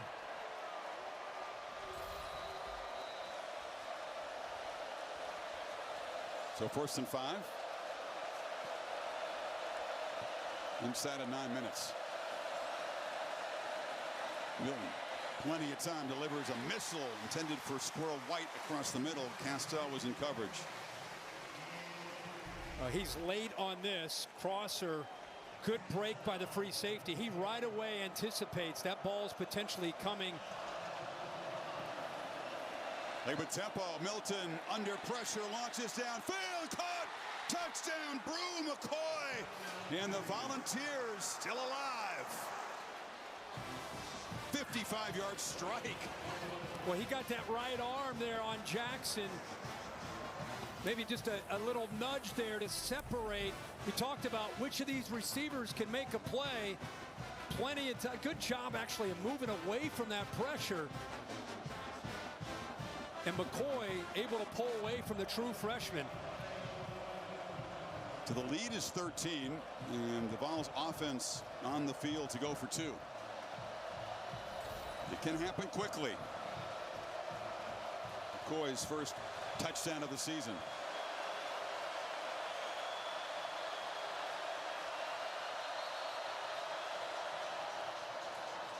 And Tennessee will spend its final timeout of the half before this 2-point play. They burned a couple in the first possession, spend one here in a dead ball situation. Come back. In fact, it was Napier who took the timeout to set the defense before this 2-point play, so the Vols still have a timeout remaining. 4 receivers to the right, including Small in the slot. New motions back in. This to cut it to 11. Milton on the move. Tries to turn the corner and will not get there. Umanmi Yellen, the speedster on the edge, brought him down, and the try fails. He has great speed. It's 6'5", 255, and look at him run. he can run. Yeah. He's like a sprinter. He's pumping his arms out there. Full sprint. So a 75-yard drive. It took just a minute 14. What the Vols needed to stay in contact, but still a 13-point game. Monday Night Football has 2 games this week. I'm headed off to Charlotte. Dan Orlovsky, Louis Riddick, Saints against Bryce Young and the Panthers. His home debut at 7 Eastern time. Then Browns and Steelers. AFC North matchup in Pittsburgh. Joe Troy and Lisa on the call there. You guys will have a blast here. Good chance. That'll be fun for you to see Bryce Young. Saints also off to a good start. Yeah, Bryce is a guy who embraces the challenge. I said, you know, this Saints defense might be the biggest challenge you faced in your football career, and he smiled and he's looking forward to it.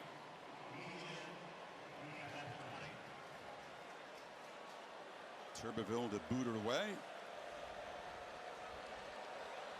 Etienne up short, and they just let him boot it over his head, and it'll be a touchback. Conservative approach, took the 3, but now the Vols have shown life. It's a 13-point game. I think his quarterback's nursing a hand injury. Yeah, I don't think it changes. I mean, you got a back that's been running at 9 yards a clip. You've got an offensive line that's been doing a good job. Looks like actually Johnson now is back inserted into the lineup, which is great to see. He's got the football. He should be fresh. To the left side for a couple of yards. Obviously, they want to work on the clock. Yeah. Got another Tennessee ball down. A lot of that tonight. This time it's Dominic Bailey, junior defensive end on the ground.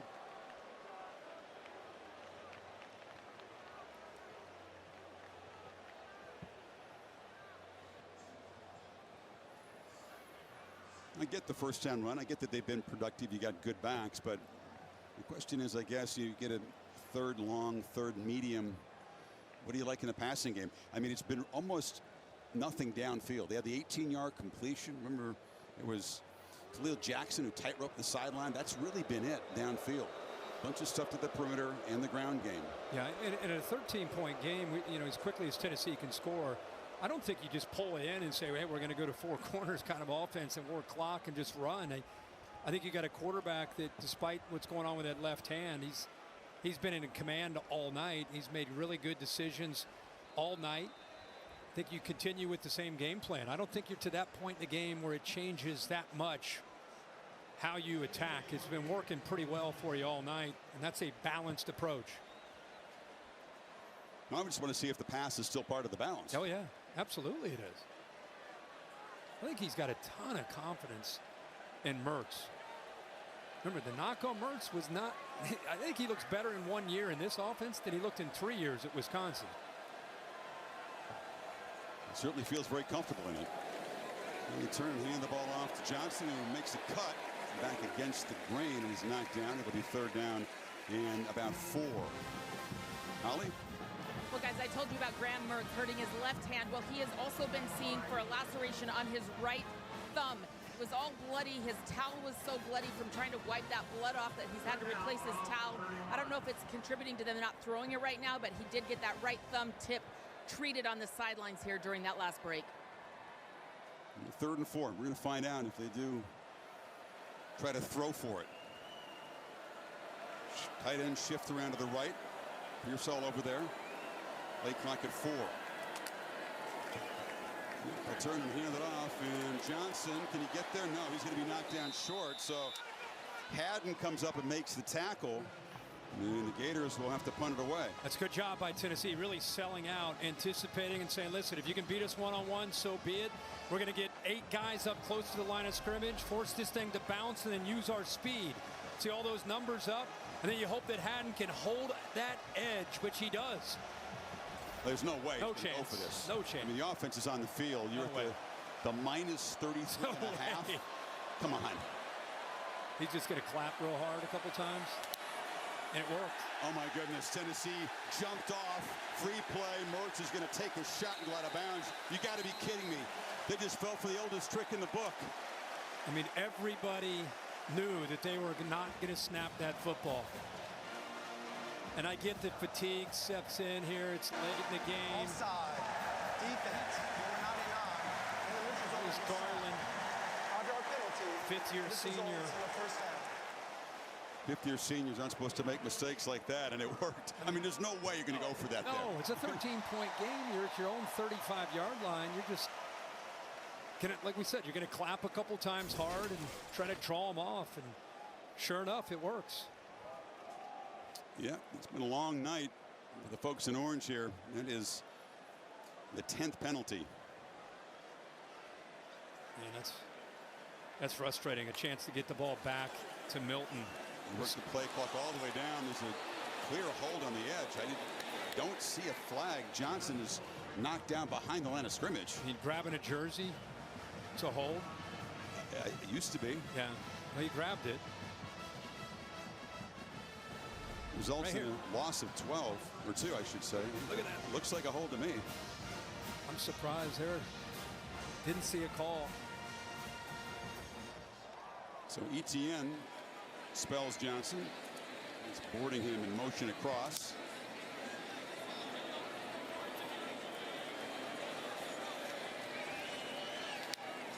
It just ticks down. It's Etienne to the right. Scoots around the corner and scoots out of bounds at the 42. So they get about 5 yards back. Clock will wind. It'll set up 3rd and 7. You see the new rules come into play in college football until the last 2 minutes of each half. First downs, out of bounds, keep the clock moving. And it does have an impact when teams are trying to protect leads or make up a deficit of a couple scores. I think Tim Banks, the defensive coordinator from Tennessee, he's going to have to, again, get the numbers up. They're spreading them out with 4 receivers and the 1 back.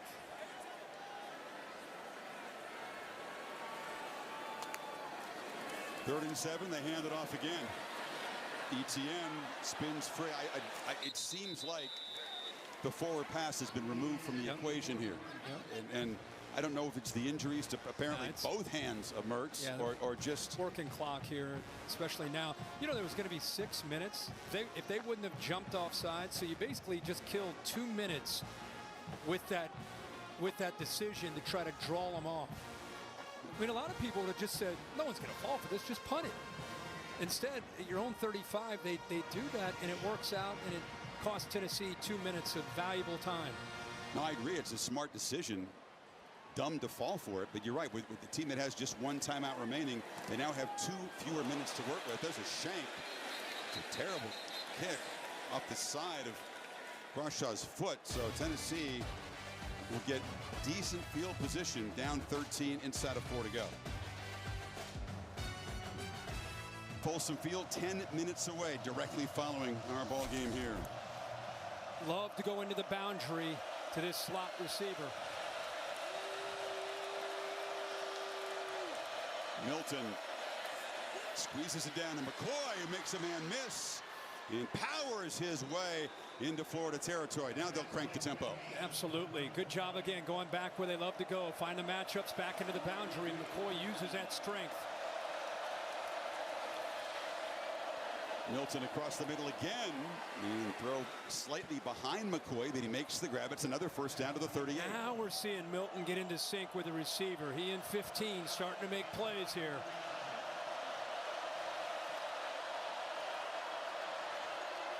Again across the middle. Throws a dart, and making the catch is Ramel Keaton. And they're really humming now. Now they're moving. Again, Keaton had that big catch last year in Knoxville against his Gator defense.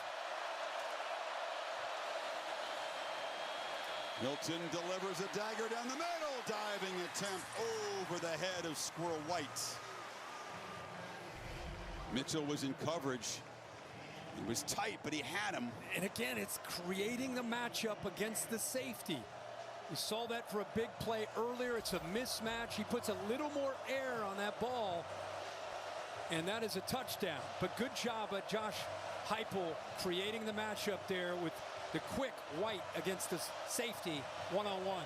Incompletion gives the Gators a chance to catch their breath on defense. Also kills the clock for the Vols.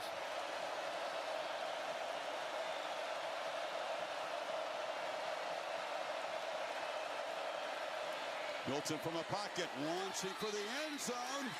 And it was Keaton looking for a flag. Did he get his jersey grabbed? Kimber was in coverage.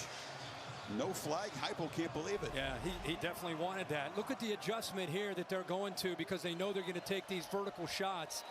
Trying to keep a couple safeties back. Decent pressure. There's the jersey grab that you're talking about. See, he was fired up right away. Kimber, who was in coverage, down, perhaps cramping in the end zone. Let's take a look at the end of this here. Little inside to the outside. Pretty tight coverage there.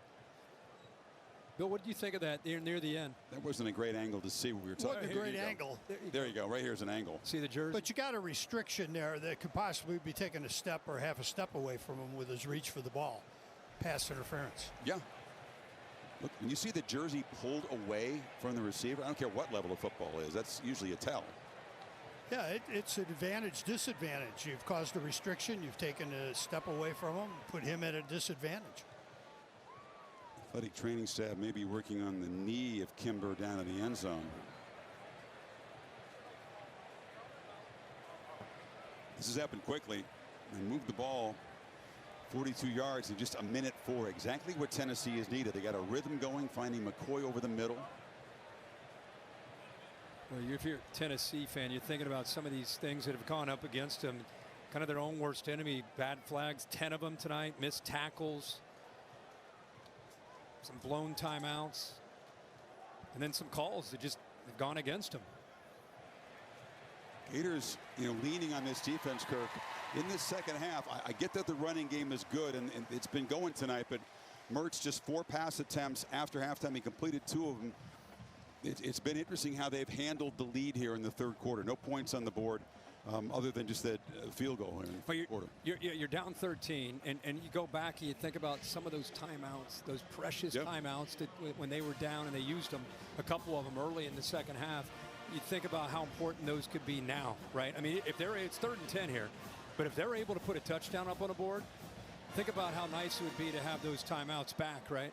Instead, it essentially comes down to an onside kick if you get a touchdown. Yeah, exactly. Depending on how quickly they score, it may actually dictate whether or not you can afford to kick it away and play defense with just the 1 timeout. First things first, though. 3rd and 10. Again, he's had a lot of success on these last few drives, going to his left, back into this direction.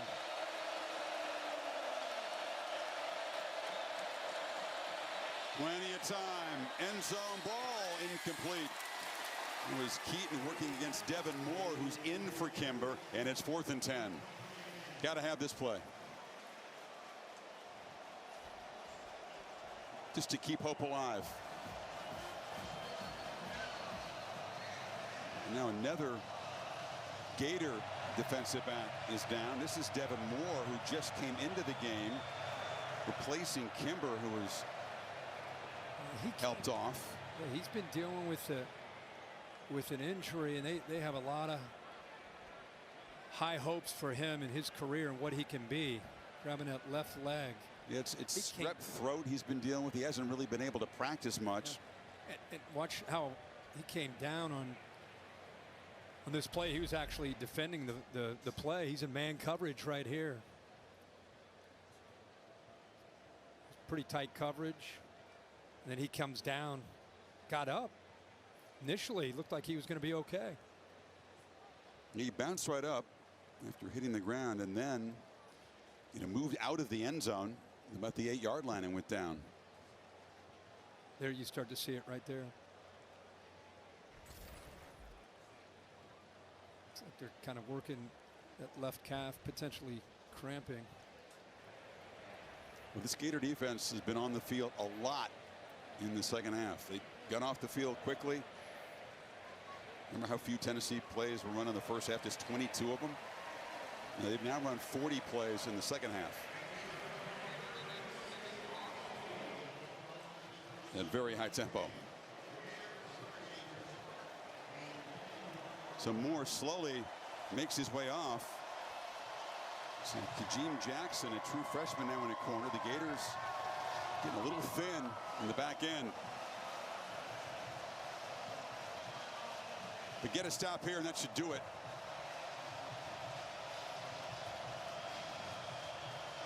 Drew McCoy all the way to his left near the boundary. Got a fan now. The fans run out there, but they still haven't gotten. Devin Moore's a long way from the sideline. And you get an overserved Tennessee fan wandering around. He's about to get tracked down very quickly here.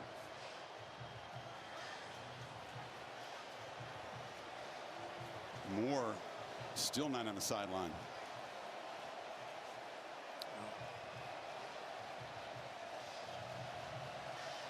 So here we go. It's Jackson right in the ball game. The freshman matched up against McCoy. 10 yards to keep their comeback hopes going.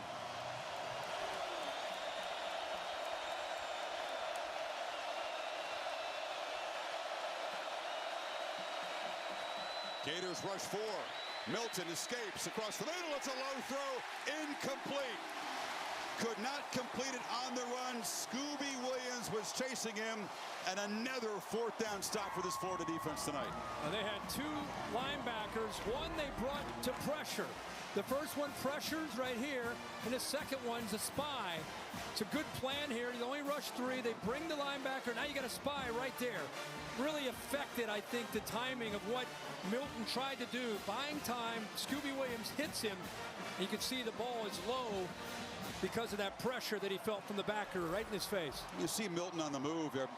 Great stats and analytics department came up with this fact that Milton has never thrown a college touchdown pass at Michigan or here while on the move. Has never completed a touchdown pass while on the move. It is not a particularly high percentage thrower when his feet are not planted. And why do you think Austin Armstrong brought the pressure? You know, rolled the dice there and brought the heat.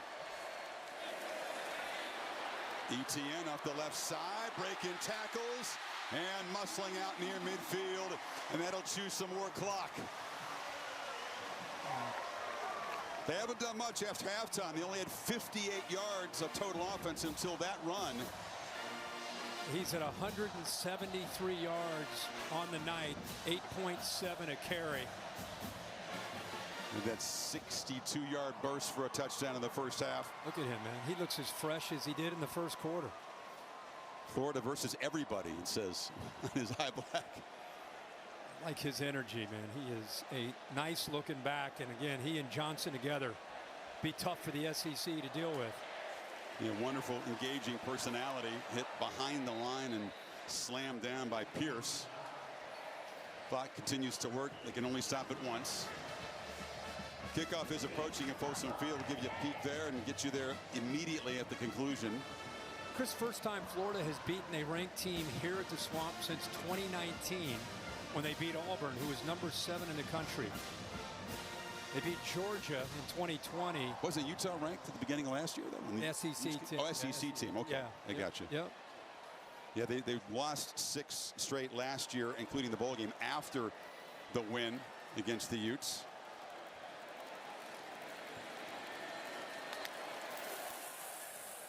Etienne again. Carry number 22. Rankings brought to you by Allstate. It's been that kind of a day where heavily favored, highly ranked teams kind of slug past people. Dogs came from behind. Florida State survived against BC barely on the road. They got Clemson next week. This is the one that I was interested to see how Texas would respond. The game that you and I had a chance to call last week. I wondered if they'd be a little flat this week or if they'd be able to handle that and get back down to earth. And they're in a 10-7 game midway through the third. Now the post-game party getting cranked up here in Gainesville, and they're about to get cranked up 6,000 feet in Boulder for the Buffs and the Rams. The Tennessee misery in the Swamp will continue. It will extend to 22 years since their last win here in 2003.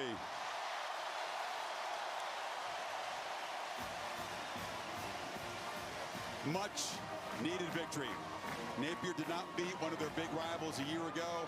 He showed the team a 45-minute documentary on the 101 of this rivalry, and they came in inspired and delivered a big performance, something these Gator fans have been waiting to see with this team and this staff. I think if you're in the SEC East and you're going to play Florida coming up, you got a team, especially when they play here, you got to be ready for an offensive line that was dominant tonight. The backs played great, as we know, with Etienne. And Mertz was in command. Look at their next 5. They got Charlotte. They're on the road in Lexington. Vandy at South Carolina. Chance to potentially, we'll see. In Lexington could be a challenging game. Anytime you're on the road in the SEC, it's a battle. But you got to be very happy from where this team was at Salt Lake week 1 to where they are now with a win over Tennessee. Feeling a lot better about their team and where they're headed. Defense did its job. They get some things to iron out in the kicking game. But with Mertz in command early, and then the running game, mainly Trevor Etienne taking over, the offensive line played much, much better tonight. Yeah.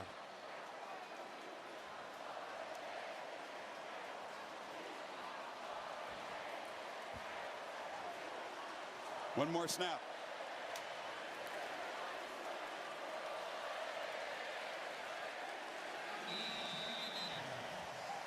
And that'll do it. The Gators win it 29-16. Unless Heupel chose now to stop the clock with 7 seconds to go. Okay. Tennessee's running up the tunnel. A lot of the players are headed for the locker room. But apparently a timeout was signaled. No idea why. If it is 4th and 16, are they want to force a punt?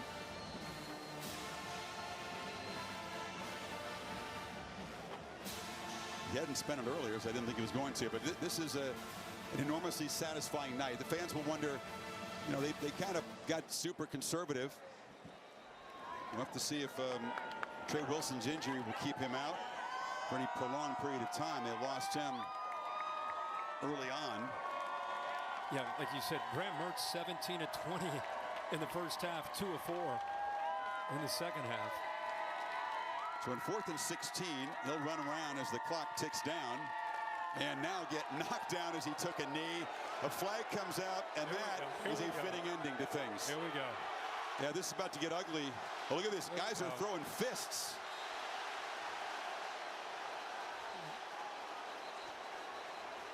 Josh Heupel calling this timeout. And then the late hit. Yeah, this is unfortunate. Yeah. He was taking a knee. It was obvious what he was doing, and he got knocked into, and of course the Gator offensive line took exception. By the way, it's a 15-yard penalty. It's kind of fitting for how this game has gone for Tennessee. That's what I said. It's the perfect finish. Yeah. Some of these penalties will be viewed as very questionable on Rocky Top, but it was sloppy.